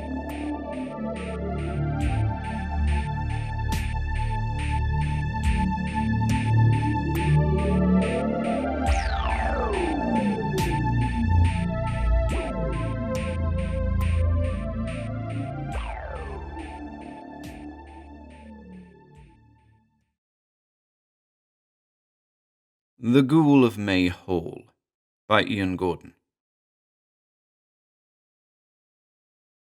"It should come as no surprise, gentlemen," said Carnacki, taking his customary seat by the mantelpiece, "that I've a compelling tale to tell." Our host lit his pipe, whilst the rest of us, Arkwright, Jessup, Taylor, and I, gathered round him. "I've been north again," he continued, gesturing northwest with a lazy thumb, "to May Hall, a country house in the West Pennines. It all began with a wire from the man of the house, John May, calling for a meeting at my earliest convenience, regarding a mysterious prowler spotted roaming the grounds of the Hall after dark. I'd have rejected May's request, referring him to the police in the process, if it hadn't been for his use of a certain curious word, ghoul. It's a striking word, isn't it, chaps? Beckford's forays into the folklore of ancient Arabia continue to haunt us, it would seem.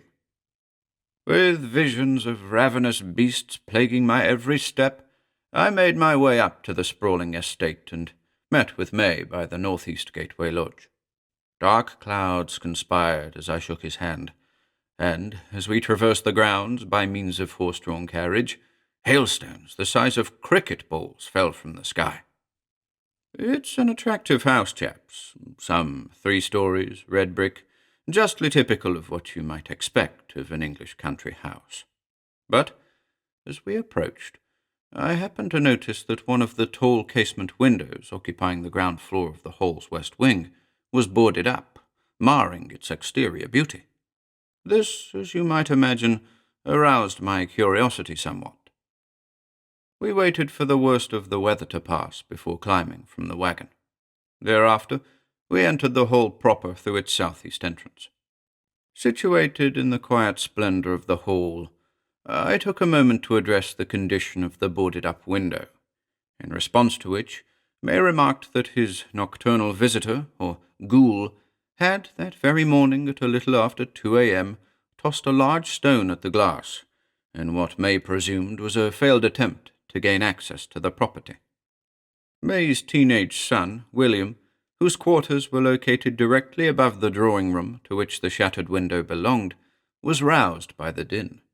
He rushed to the bedroom window, flung it open, and shrieked like a banshee as he beheld the creature below, gawking at the aperture it had so crudely created. Interestingly, William's screams seemed to startle the thing, and off it fled into the murky night. The groundskeeper, Armstrong, with assistance from May and his fearful son, saw to the detritus and boarded up the window, fearing the ghoul's return. Fortunately, the thing hadn't returned. As May concluded his account, Mrs. May, accompanied by young William and the housekeeper, Miss Fletcher, joined the 2 of us in the entrance hall. I was introduced to all 3, after which Miss Fletcher disappeared into the depths of the house in order to fetch tea and biscuits. With the drawing-room out of bounds for the time being, we repaired to the library. I must admit, chaps, if I hadn't been there on business, I'd have been up to my ears in May's impressive collection of Renaissance literature. Miss Fletcher reappeared shortly after, and, cups in hand, we entered into conversation. "Tell me how all this began," I invited. "It started a few weeks ago," said May in a firm voice. "William was tracking deer in the northwest woods, the old Ghouls we call them, when he caught the scent of something foul in the air. Tell the man, William." And so the youngster, stiltedly, proceeded to elaborate, describing both his approximate location in the old Ghouls and the horrible stench that appeared to be emanating from an inconspicuous spot surrounded by dense ferns. "The following morning," said May, picking up where his son left off, "the 2 of us returned to the spot in question, only to discover a sizable hole in the ground from which that damnable odour was issuing forth, polluting the very air about us." "Badger set, perchance?" I ventured. "Not quite," May returned. "This was the result of something tunnelling its way out of the earth, not into it." And that, chaps, was why May had referred to the thing he would later witness firsthand as a ghoul. He believed that this thing had risen from the ground to feast upon him and his family, Why, I hear you ask? Because several members of May's staff had recently disappeared. The head gardener, McCulloch, had been the first to vanish, last seen mowing the lawns to the west of the house. The housemaid, Dobson, was next to go, disappearing after a stroll in the walled garden to the south of the house. And the hall boy, Thompson, had never returned from an errand he'd been assigned in a neighbouring village. But what was especially curious to me at this interval was that these disappearances had occurred prior to the discovery of the hole in the old jewels. It seemed to me that May, having made not a jot of progress with the police regarding this spate of disappearances, had, out of desperation, turned to the supernatural for an explanation. Nevertheless, I'd made the journey, and was quite willing to humour the man of the house for the nonce. "When was the prowler first witnessed?" I asked. "2 nights after we discovered the hole," May answered. "Armstrong had been doing his rounds by the stables just north of the house, when he saw a figure, quite clandestinely, slip into the bushes that border the stables to the west." "Did he get a good look at the figure?" I inquired. "Not really," May said, "but he caught a whiff of it. A terrible, pungent odour was how he described it. The foul stench of death, rather like that which William happened across in the woods." The second sighting of the ghoul, according to Mrs. May, was by the south pond, just after sunset. She had been taking her after-dinner stroll, as was her custom, enjoying the last vestiges of daylight hovering above her like the fingers of phantoms, when she too caught an odour on the cool spring air. Turning to meet its source, she saw a hunched figure. A leper was her first thought, edging towards her along the water's edge. She described it as being almost quadrupedal in nature, much like an ape, sniffing the air as it went. At a travelling distance of approximately 30 feet, she'd seen all her startled eyes permitted her to see. She emitted an almighty screech, which resulted in the thing turning and fleeing. Now, it may have occurred to you at this point, chaps, that this would-be ghoul of ours was of a nervous disposition. It hid from the groundskeeper, fled from Mrs. May, and bolted too when confronted by William at his bedroom window. What sort of creature, if creature it was I up against? If this timid thing had indeed been responsible for the mysterious disappearances of 3 staff members, how had it managed to pluck up the courage to overwhelm them? In any case, I listened to the rest of the yarn as May spun it, and took note of 2 further sightings of the prowler, in which the mysterious figure that sometimes walked and other times crawled fled at the first sign of detection. Naturally, my first objective was to make a sweep of the house in order to determine its weaknesses. This I insisted I conduct alone. If the ghoul was attempting to gain access to the property for some reason, I felt it prudent to ensure all potential points of ingress were taken care of. As it was, the house was sufficiently secure, suffering only from the sheer quantity of tall casement windows, which were, as had already been clearly demonstrated, vulnerable to projectiles. The first indication that something was amiss within the house, as opposed to without, was observed in a tour of the cellars. The cellars of May Hall are expansive, a veritable warren of interconnected chambers, many of which are reserved exclusively for the storage of foodstuffs and wine. One of these chambers, ostensibly, belonged to the housekeeper, Miss Fletcher. There were other private quarters down there, too, including the rooms of the missing housemaid, Dobson, and the hall boy, Thompson, but there was nothing singular about those spaces. What was remarkable about Fletcher's space, however, was a rather noxious odour, arising, apparently, from a vast cauldron of sorts in a corner of the chamber. Fletcher, a short, middle-aged woman with round, crimson cheeks, insisted that the contents of the pot comprised a number of unpopular ingredients, malodorous cheeses that were the chief elements of a stew she casually referred to as layman's tonic.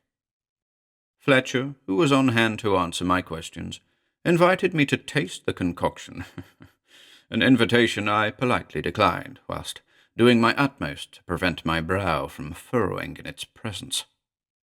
But as I said, chaps, there was something amiss down there. I felt quite strongly that the pungent potion the diminutive housekeeper was in the act of producing down there had another purpose, to disguise another smell, perchance. Fletcher's chamber, too, was the only room in the cellars in which I observed a number of items not quite befitting an honest member of staff.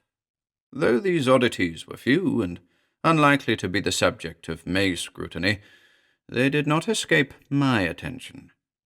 Unusual books such as Don l'Ombre and the Sorcerella, preserved insects and macabre osteological specimens, queer jars and frightful waxen masks.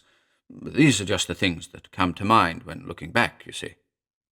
And there was something in Miss Fletcher's very manner that was impossible to ignore. A furtive vigilance.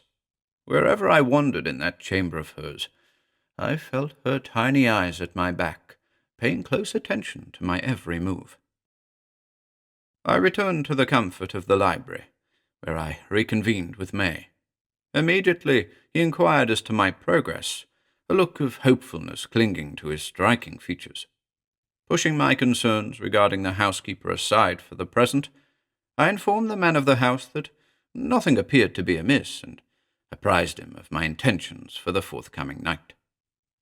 "If the thing is wont to return this evening," I said, "then I should be prepared. If it is indeed a ghoul, as you say, then it will be necessary for me to be armed with the means to take it into custody, so to speak." May seemed to shrink at my mention of apprehending the thing, in response to which I reassured him that I was capable of doing so alone, and would, in fact, prefer to do it that way. You see, chaps, if we were indeed in the midst of a creature that had very recently spawned from the cold earth of the old Ghouls, then I felt it pertinent to capture it in order to determine its objective. Of course, I had no intention of attempting to enter into a dialogue with the thing. I wanted to study its behavior in a controlled environment, a space that would later be provided courtesy of May's groundskeeper, Armstrong. Meanwhile, I was shown to guest quarters in the east wing, a grand suite befitting an English country house, in which I withdrew from my trusty satchel a number of items, namely a sealing star, 500 grams of beguiling powder, and, for luck, a pristine greenstone for my trouser pocket.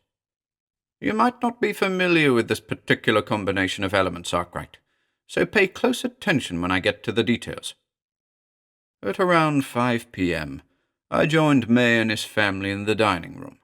We ate well, and, sparing May the details of my plan, I asked if he could arrange a space for me in the stables. My strategy was to lure the would-be ghoul into the stables through use of the beguiling powder, and to prevent its escape by affixing the sealing star to one of the stable doors. May summoned Armstrong, who in turn immediately saw to my request, and out I went, insisting that May and his family remain indoors. When I arrived at the stables, the last light of day was dancing overhead. Armstrong had relocated several horses, leaving a number of empty stables for my purpose. So here's the trick, Arkwright.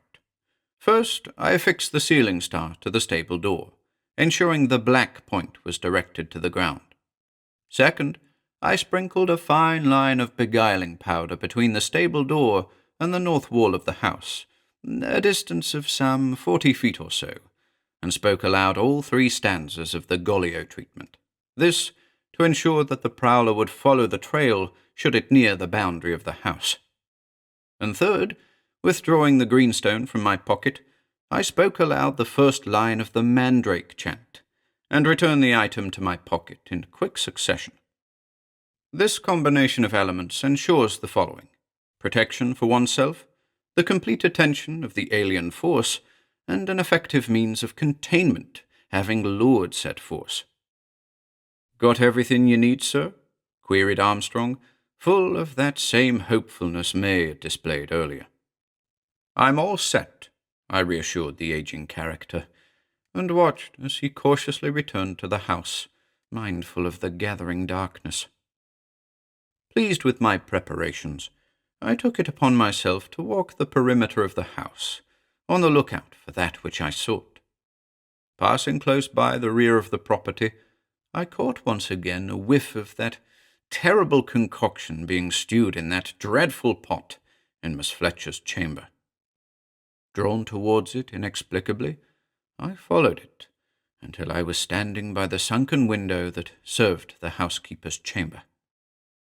The misted window was ajar, hence the appalling odour's ability to assault the clean evening air. Stealthily, I crept up to the glass and peered in through the crack. Fletcher was standing over the cauldron, stirring and muttering. I couldn't catch the words whispered there, but it somehow confirmed that my earlier misgivings had been well placed. This was no ordinary housekeeper. Was it possible that whatever she was brewing down there was attracting the would-be ghoul? I completed my circuit of the house and returned to the stables. Whatever the housekeeper was up to, I'd deal with it in due course. I must have waited there with my back to the ceiling star for well over an hour before I caught another whiff on the night air, and this time its source wasn't Fletcher's repulsive cooking. From where I stood by the stables, I had a clear, if a little gloomy, view of the lawns to the east of the hall. A light breeze was blowing from the east, which was fortunate, as I was able to stay downwind of the thing. However, it was the very same wind that brought forth that detestable stench.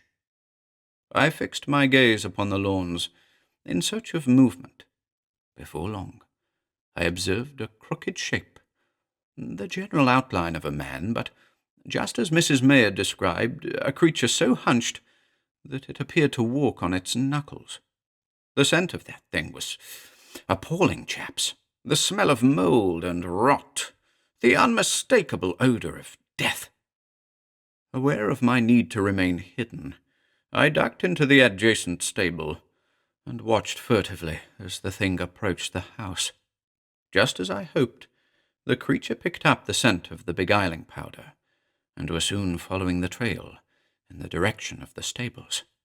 Like a hound, the ghoul followed that white line, completely oblivious of all else. The powder was proving to be effective. Moments later, and the creature had entered the stable next to me. I could hear it in there, moving back and forth, sniffing the air, mindlessly searching for the scrumptious fruit that beguiling powder could promise but never provide. Without hesitation, I rushed from my hiding place and pushed the stable door closed, trapping the creature inside, held in place by the ceiling star. So contained, the ghoul ceased its pacing and sniffing and fell silent within. Returning to the house, I met with May in the library once more, and advised him of the creature's capture. Immediately, the man of the house went for his gun, an action I firmly remonstrated. I suggested that there might be a more effective means of getting rid of the foul creature, a means May couldn't have possibly imagined, and to achieve it, another trap would be required, a trap designed to capture an altogether different kind of monster. The ghoul is the key, I said. There's a very good reason it keeps coming back here night after night. We need to use its keen senses to our advantage. The real trouble you're facing lives here within these walls. I imagine it's the very thing responsible for your missing staff members. But what? May begged. To answer that question, we'll need to employ the extraordinary nose of our friend in the stables, I said. And I wasn't joking, chaps. Under the spell of the beguiling powder, subdued by the ceiling star, I felt it a trivial matter to take charge of the creature, in order that it might lead us to its prize. Off we went, May and I, to command the ghoul.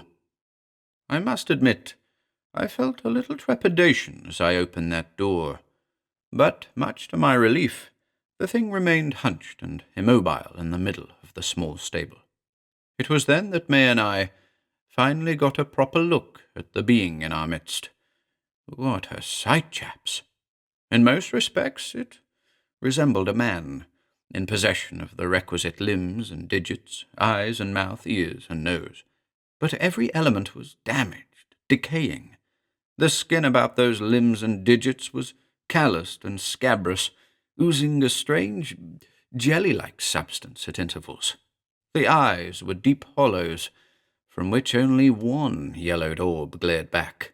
The mouth was devoid of lips, little more than a hole torn into the face, incapable of hiding the several blackened teeth that remained beneath. The ears were bulbous and green, with a creeping algae beyond description.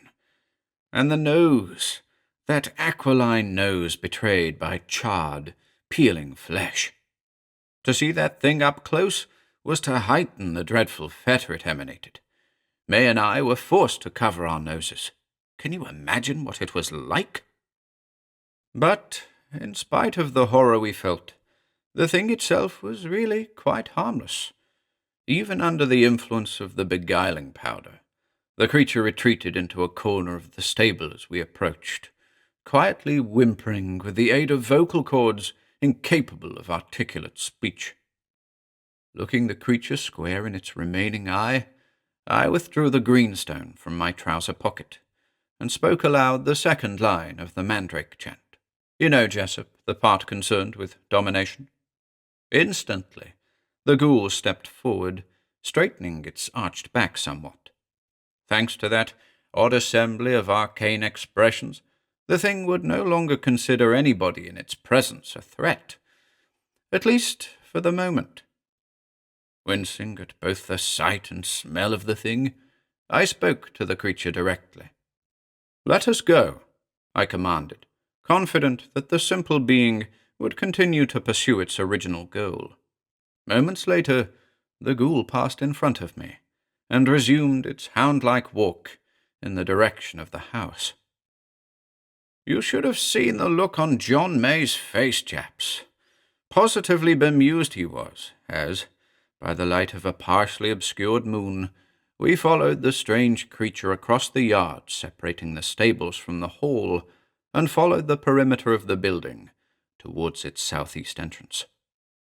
Like a dog left out in the rain, the ghoul approached the grand double doors and pawed at the panels, its cracked and serrated fingernails generating small strips of would-be kindling. May was kind enough to open the door for the creature, all the while wincing in its presence, that look of befuddlement pasted across his face unshakable. Into the entrance hall we walked, trailing the ghoul as we went. I heard a stifled scream on behalf of Mrs. May, who was watching from the top of the grand stairs with young William. In silence, we followed our apathetic guide as it veered towards the descending staircase leading to the cellars below. Down we went, the three of us, the creature on all fours, its blackened nose sniffing the cold stone steps, myself the influential greenstone clutched firmly in my right hand, and May, the mystified man of the house, strolling in the lee of the supernatural. Can you picture it, chaps? Soon enough, we came upon the expected chamber, Miss Fletcher's quarters, the room from which, even in the presence of the foul-smelling ghoul, that noxious stink was emanating from a perpetually broiling cauldron. But was it emanating from that cauldron? The answer, chaps, is that the boiling pot had indeed a part to play in the festering stench down there, but it wasn't what drew the attention of our ghastly guide. Miss Fletcher watched as the three of us entered her chamber. She was somewhat subdued in the presence of Mr. May, but seemed altogether unperturbed by the advent of the creature.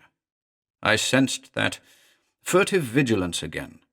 Her demeanour was that of one who has something to hide, of one who is about to be exposed as something other than what they appear to be on the surface.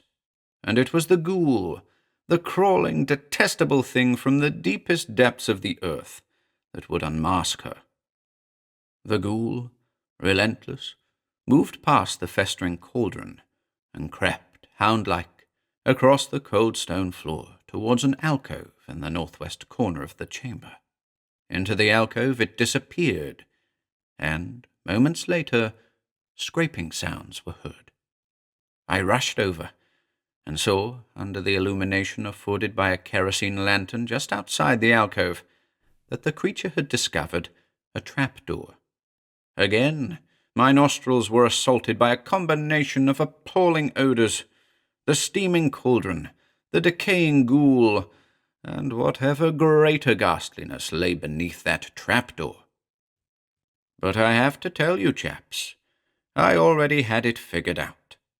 Still clutching the greenstone, I spoke to the ghoul once again. "Rest," I commanded, and the creature immediately ceased its scratching at the wooden trapdoor. I turned, addressing May, Fletcher, and Mrs. May, who had appeared in the chamber's doorway. "It is my unfortunate duty," I began, "to inform you of Miss Fletcher's treachery. Your housekeeper is a necromancer. Beneath that trapdoor back there, you'll find the bodies of your missing staff." "It's a lie!" Miss Fletcher yelled, feigning shock and hurling herself at the feet of John May. "A necromancer?" Mrs. May tendered, her voice shrill. "A witch," I reiterated, studying the mystified members of the May household intently. After a moment, May finally spoke. What do we do now?" "You contact the authorities and keep her locked up until they come to retrieve her." "But it's a lie," Miss Fletcher yelled again. But after she did so, I saw that her lips were still moving. She was muttering an incantation I instinctively felt was directed towards the ghoul. And, in response to her silent charm, the creature to my rear emerged from the alcove and stood upright once again, sniffing the air, seeking its prey. "John," I yelled, "take Mary and get away from here."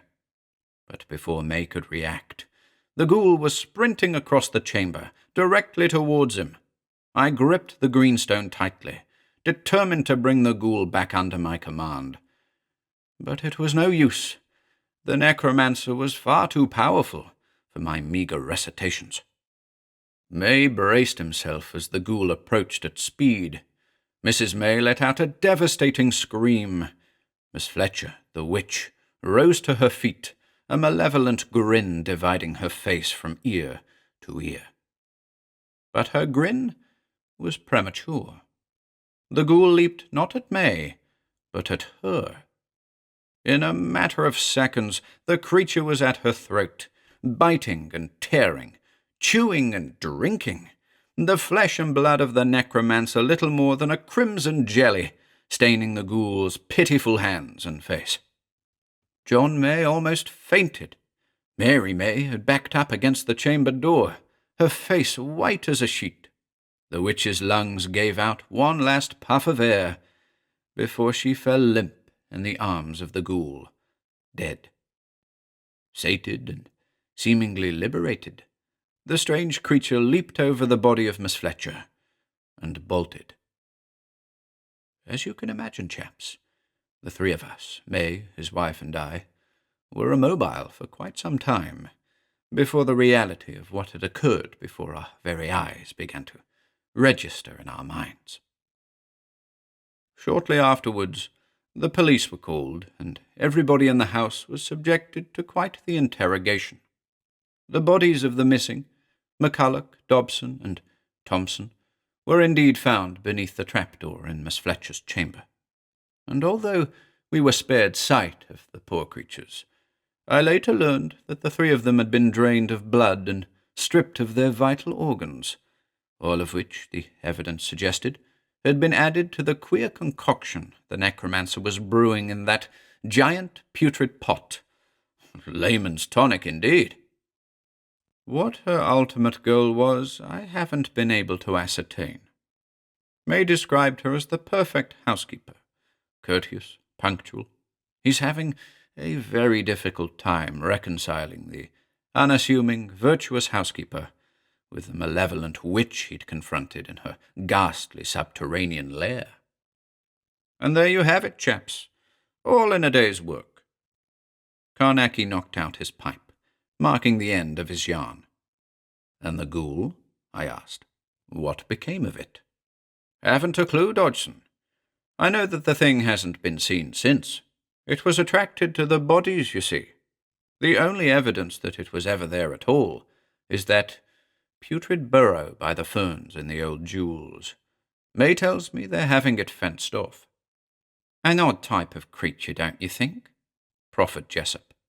I said so from the very beginning. A fearful thing it was. But in the end it saved the day, did it not? Arkwright ventured. I suppose it did. It simply remains for me to say that that old adage is as true today as it ever was. One should never judge a book by its cover. Carnacki stood up. We rose in kind. Out you go, said our host genially, and we went out onto the embankment, sniffing the air like hounds.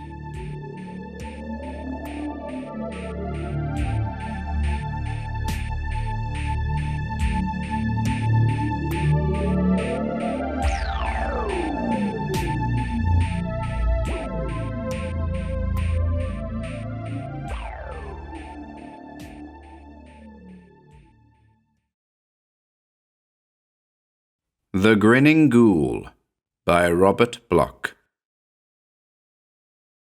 1.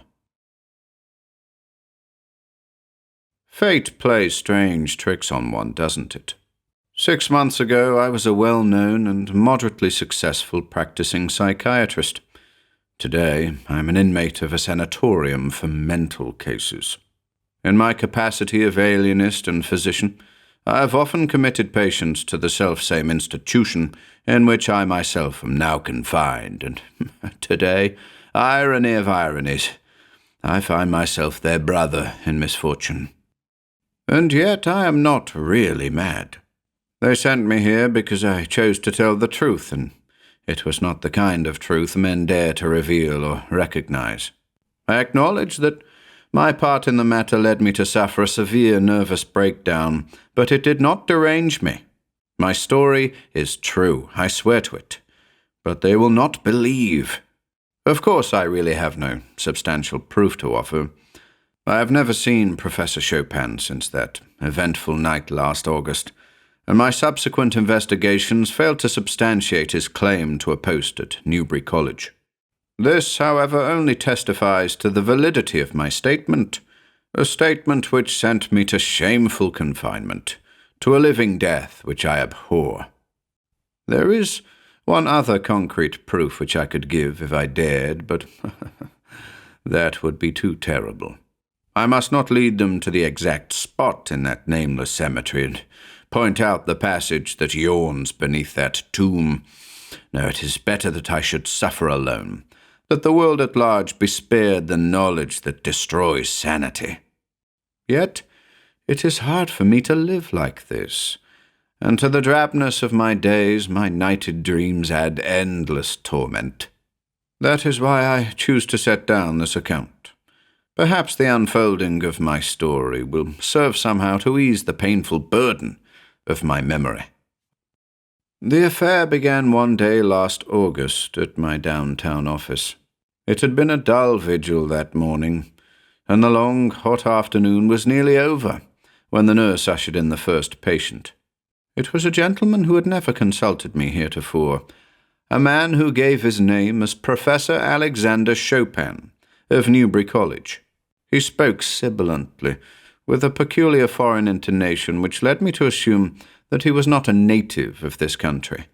I requested him to be seated, and tried to appraise him quickly as he complied with my invitation. He was tall and thin.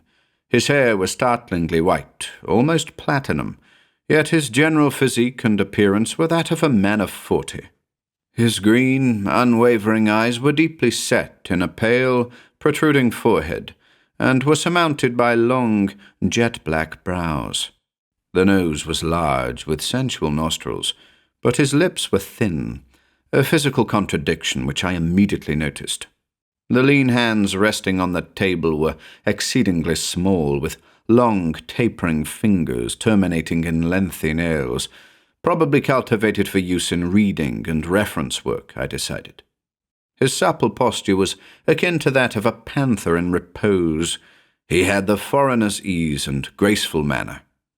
In the sunlight I was able to observe his face, and I discovered his entire countenance to be covered with a network of tiny wrinkles. I noted, too, the peculiar pallor of his skin, which indicated some dermatological disturbance. But by far the queerest thing about him was his unusual mode of dress. His clothes, while obviously new, were incongruous in two respects. They were formal attire in midday, and they did not seem to fit him. They were curiously large, his striped grey trousers sagged, and his coat bulged strangely. There was dried mud on his patent leather pumps, and he carried no hat. Obviously he was an eccentric type, a schizophrenic perhaps, with tendencies toward hypochondria. I prepared to ask him the routine questions, but he intervened. He was a busy man, he told me, and he would inform me at once of his difficulty, without unnecessary preliminaries or introductions. He settled himself back in his chair, where the sunlight faded into shadow, cleared his throat nervously, and began. He was troubled, he said, because of certain things he had heard and read of. They sent him queer dreams and often caused him spells of uncontrollable melancholia. This was interfering with his work, and yet he could do nothing, for his obsessions were founded on reality. Finally, he had decided to come to me for an analysis of his difficulties. I asked him for an account of his dreams and fancies, half expecting to hear one of the usual image patterns of the dyspeptic. My assumption, however, proved to be woefully incorrect. The most commonplace dream revolved around what I shall call the Misericord Cemetery, for reasons soon to be apparent.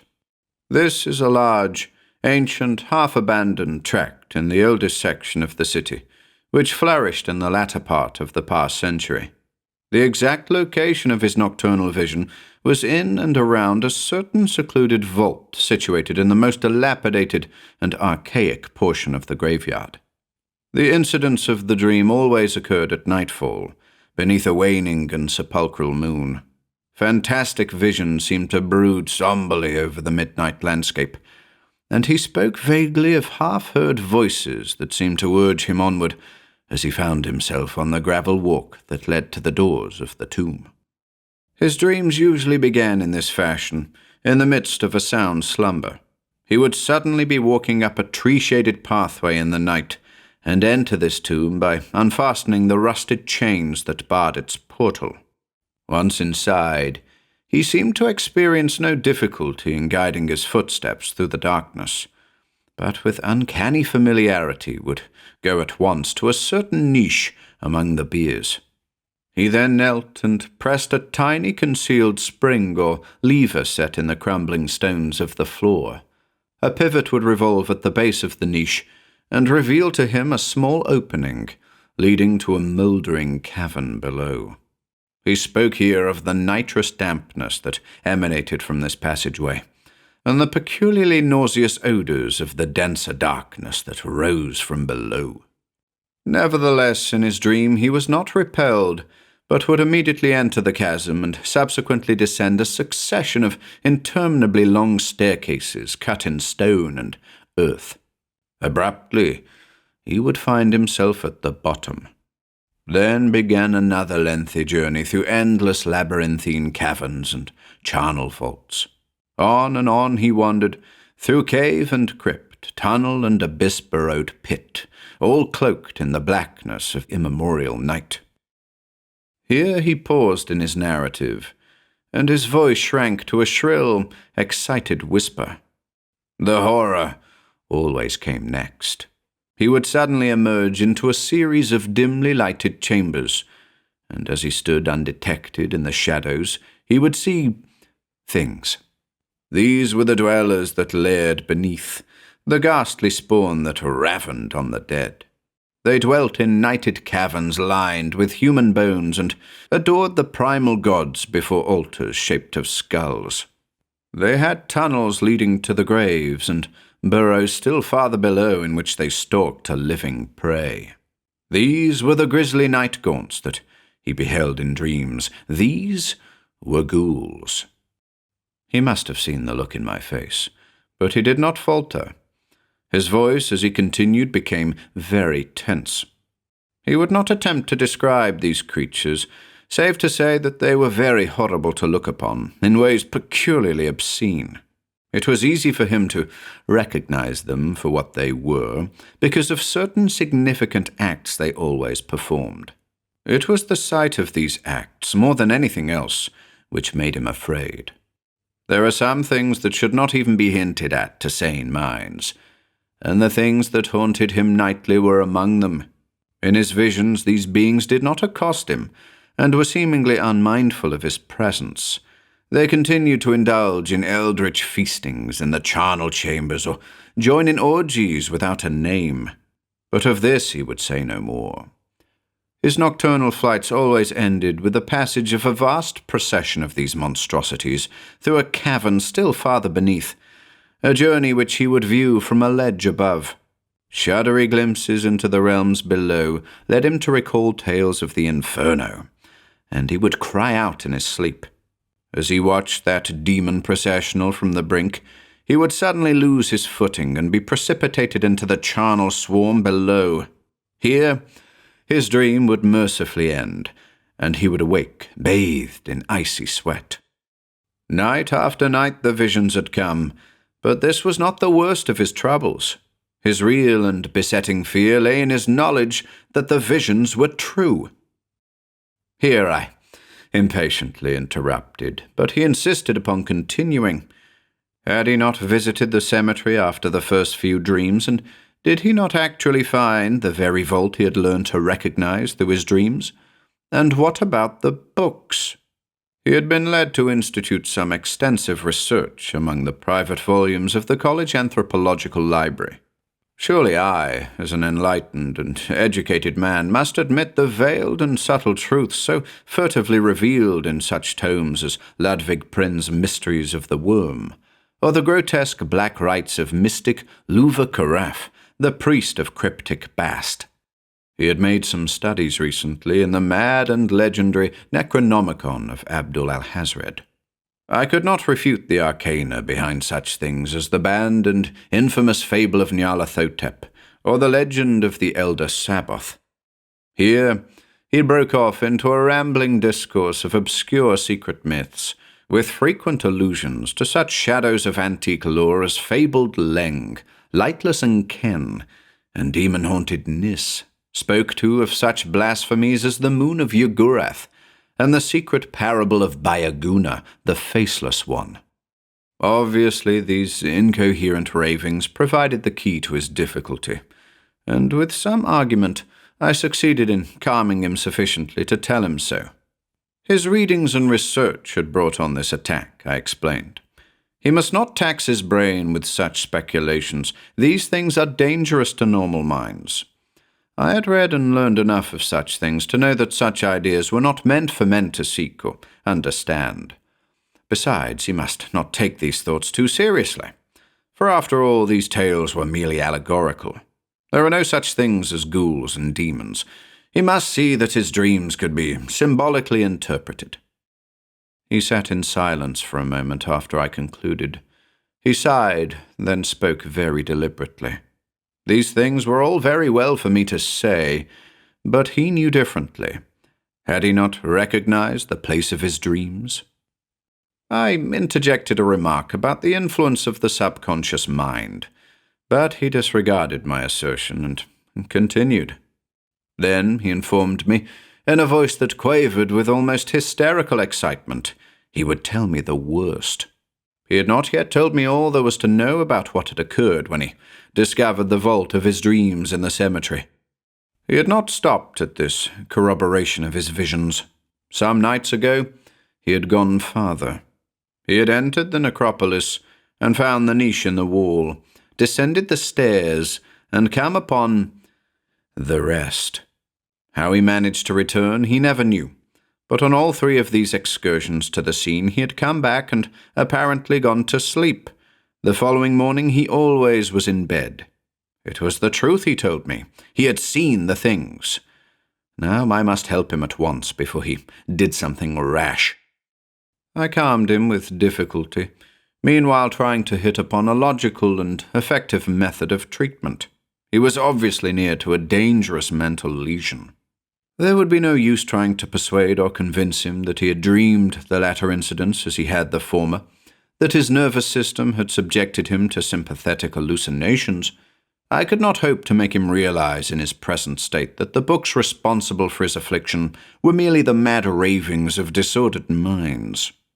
Obviously, the only course remaining open was to humor him, and then concretely demonstrate the utter fallacy of his beliefs. Therefore, in response to his reiterated pleas, we struck a bargain. He was to undertake to guide me to the place where he claimed his journeys and his dreams had been located, and then prove to me the truth of what he stated. In short, at 10 o'clock upon the following evening, I agreed to meet him at the graveyard. His pleasure at this arrangement was almost pathetic to see. He smiled upon me like a fond child with a newly bestowed plaything. Obviously, he was glad of my decision. I prescribed a mild sedative to be taken by him that evening, arranged the minor details of our forthcoming tryst and undertaking, then dismissed him until the following night. His departure left me in a state of great excitement. Here, at last, was a case worthy of study. A well-educated, seemingly intelligent college professor subject to the ogreish nightmares of a 3-year-old infant. I forthwith determined to write a monograph upon the subsequent proceedings. I felt sure that upon the following evening I could conclusively demonstrate the fallacy of his aberration and effect an immediate cure. The night was spent in a frenzy of research and calculated speculation. The following morning in a hasty perusal of the expurgated edition of Comte de Let's Culte de Ghoul. Nightfall found me ready for the business at hand.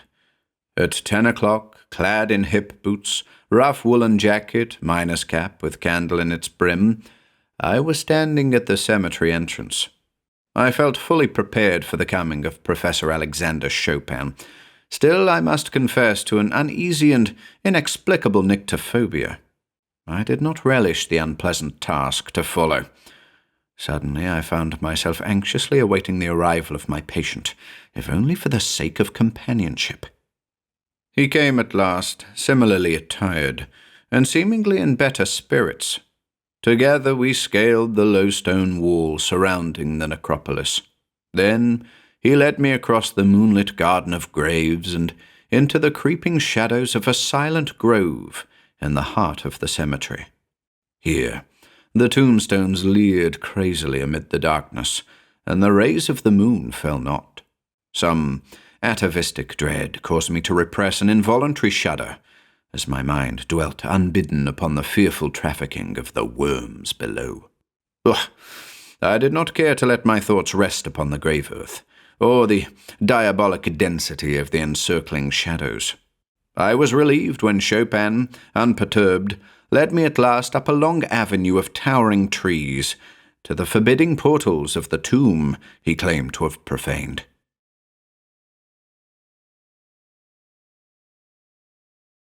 2.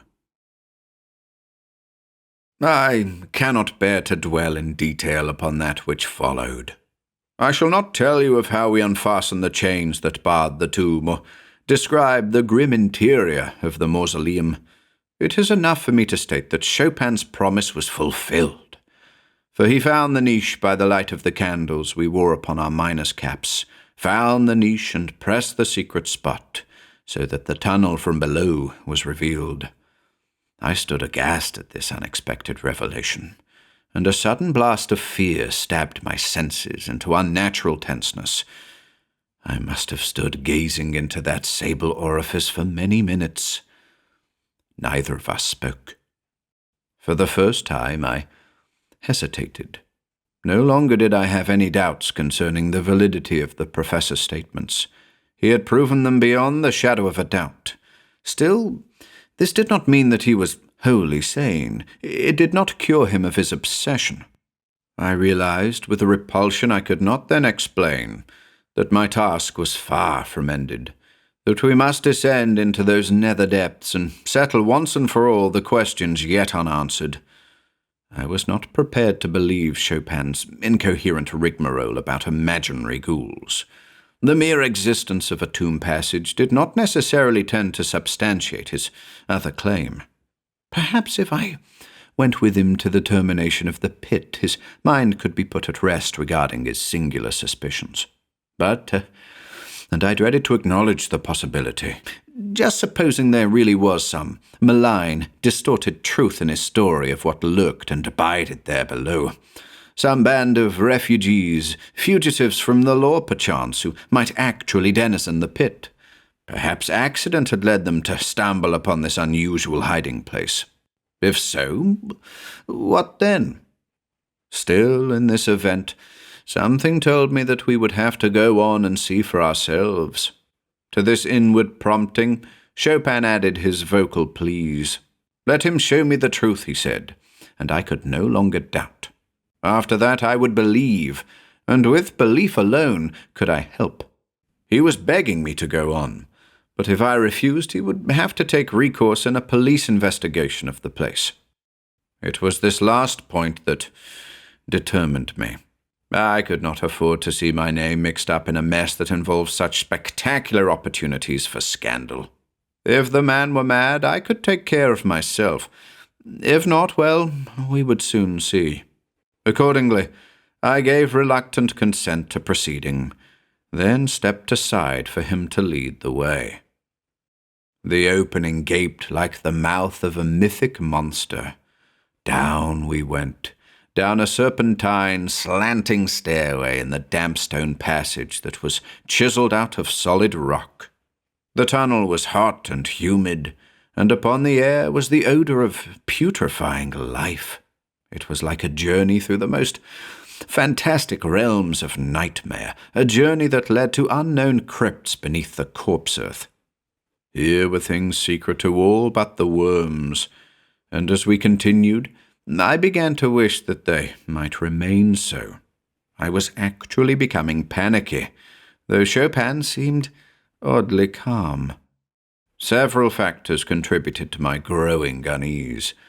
I did not like the stealthy rats that chittered ceaselessly from countless tiny burrows that lined the second spiral of the passage. An army of them swarmed the stairs, all sleek and fat and bloated.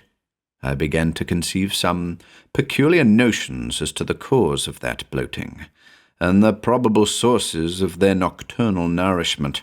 Then, too, I noticed that Chopin seemed to know the way quite well, and if it were true that he had been here before, then what about the rest of his story?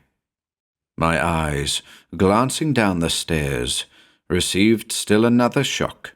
There was no dust on the steps. They looked as if they were constantly in use.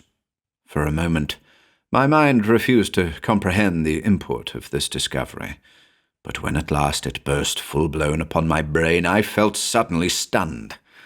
I did not dare to look again, lest my ready imagination conjure up the probable image of what might ascend that stairway from below. Hastily dissembling my childish dread, I hurried on after my silent conductor, whose candle threw strange shadows on pitted walls. I realized that I was beginning to be nervous about this whole affair, and I vainly tried to reason myself out of my fears by concentrating on some definite object. There certainly was nothing reassuring about our surroundings as we proceeded. The leering, crazily burrowed walls of the tunnel looked ghastly in the torchlight. I suddenly felt that this ancient pathway had not been built by anything normal or akin to sanity, and I dared not let my thoughts impinge on the ultimate revelations which might lie ahead. For a long time we crept on in stark silence. Down, down, down, our way ever narrowed into a deeper, damper darkness. Then the staircase abruptly terminated in a cave. There was a bluish light, phosphorescent as ultraviolet, and I wondered as to its source. It revealed a small, smooth-surfaced open area, overhung with rows of colossal stalactites and vast basic pylons of massive breadth. Beyond, in the denser dark, were openings to other burrows, leading to seemingly endless vistas of forgotten night. An air of creeping horror froze my heart. We seemed to have profaned in our intrusion some mysteries better left unsought. I began to tremble, but Chopin gripped me roughly and dug his thin fingers into my shoulders as he told me to keep silent. He whispered as we huddled side by side in that dim and twilit cavern under the earth, whispered awesomely of what he said lurked and shambled in the darkness just beyond. He would prove now that his words were true. I must wait here while he ventured into the black beyond. When he returned, he would bring me proof. So saying, he rose and walked swiftly forward, disappearing almost immediately into one of the burrows just ahead. He left me so suddenly that I did not even have time to voice my objections to his proposal. I sat there in the darkness and waited. I dared not guess for what. Would Chopin return? Was it all a monstrous hoax? Was Chopin mad, or was it all true? If so, what might not happen to him in that labyrinth beyond, and what might happen to me? I had been a fool ever to think of coming. The whole thing was insane. Perhaps those books were not so absurd as I had thought. The earth may nurse hideous secrets in its ageless breast. The blue light cast screening shadows on the stalactitic walls and crowded closely around the dim circle of luminance afforded by my tiny torch. I did not like those shadows. They were distorted, unhealthy, disconcertingly deep. The silence was even more potent. It seemed to hint of nameless things yet to come. It mocked unbearably my growing fear and loneliness. The minutes crawled like maggots on their way, and nothing broke that deadly stillness. Then came the cry. The sudden crescendo of indescribable madness welled upon the entombed air, and my soul cleaved, for I knew what that cry meant. I knew now when it was too late, that Chopin's words were true. But I dared not pause or ponder, for presently there came a soft padding from the far-off darkness, the rustling scrape of frantic movement. I turned and raced up the subterranean staircase with the speed of utter desperation. No need for me to look back. My horrified ears clearly caught the cadence of running feet. I heard nothing but the clamour of those feet or paws until my own breath rasped in my ears as I rounded the first spiral of those interminable stairs. I stumbled upward, gasping and choking, a realization in my soul that ate away every thought save one of deathly fear and grinning horror. Poor Chopin! It seemed to me that the sounds were drawing nearer and nearer. Then came a hoarse barking on the stairs directly below, a bestial growling that sickened me with its semi-human tones, and an accompanying laughter that was loathly with horror. They were coming! I ran on, to the rhythmic thundering of the footfalls below. I dared not glance behind me, but I knew that they were closing the gap. The hairs rose upon my neck as I sped up endless flights that writhed and twisted like a serpent in the earth. I toiled and shrieked aloud, but the baying horrors were at my very heels. On, on, on, on, closer and closer and closer, while my body burned with pain and agony. The stairs ended at last, and I squirmed madly through the narrow opening, while the creatures raced through the darkness, barely 10 yards behind. I made it just as the candle in my cap flickered out. Then I jammed the stone back into place, full in the faces of the foremost oncoming horrors. But as I did so, my dying candle flared up for a single moment, so that I saw the first of my pursuers, in the glaring light. Then it went out. I slammed the portal into place and somehow staggered back to the world of men. I shall never forget that night, whatever I do to erase those hideous memories. Never shall I find the sleep I crave. I dare not even kill myself for fear of being buried instead of cremated, though death would be welcome to such as I have become. I shall never forget, for now I know the whole truth of the affair. But there is one memory I would give my soul to blot forever from my brain. That mad moment when I saw the monsters in the torchlight, the laughing, drooling horrors from below.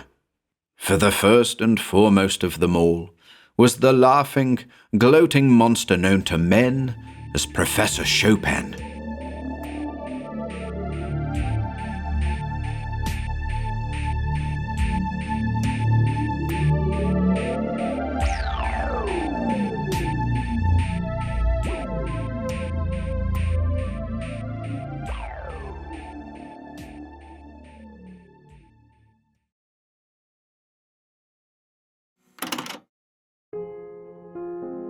If you enjoyed listening today, be sure to subscribe to the channel by hitting the red subscribe button below. After doing so, click the bell icon next to the subscribe button to receive new content notifications. If you'd like to support our work and receive exclusive perks, consider becoming a channel member by clicking the join button below. To support us in other ways, see the video description for links to our Bandcamp and Patreon pages, our merch store over at Teespring, and further information relating to our releases on Audible, iTunes, and Spotify. And until next time,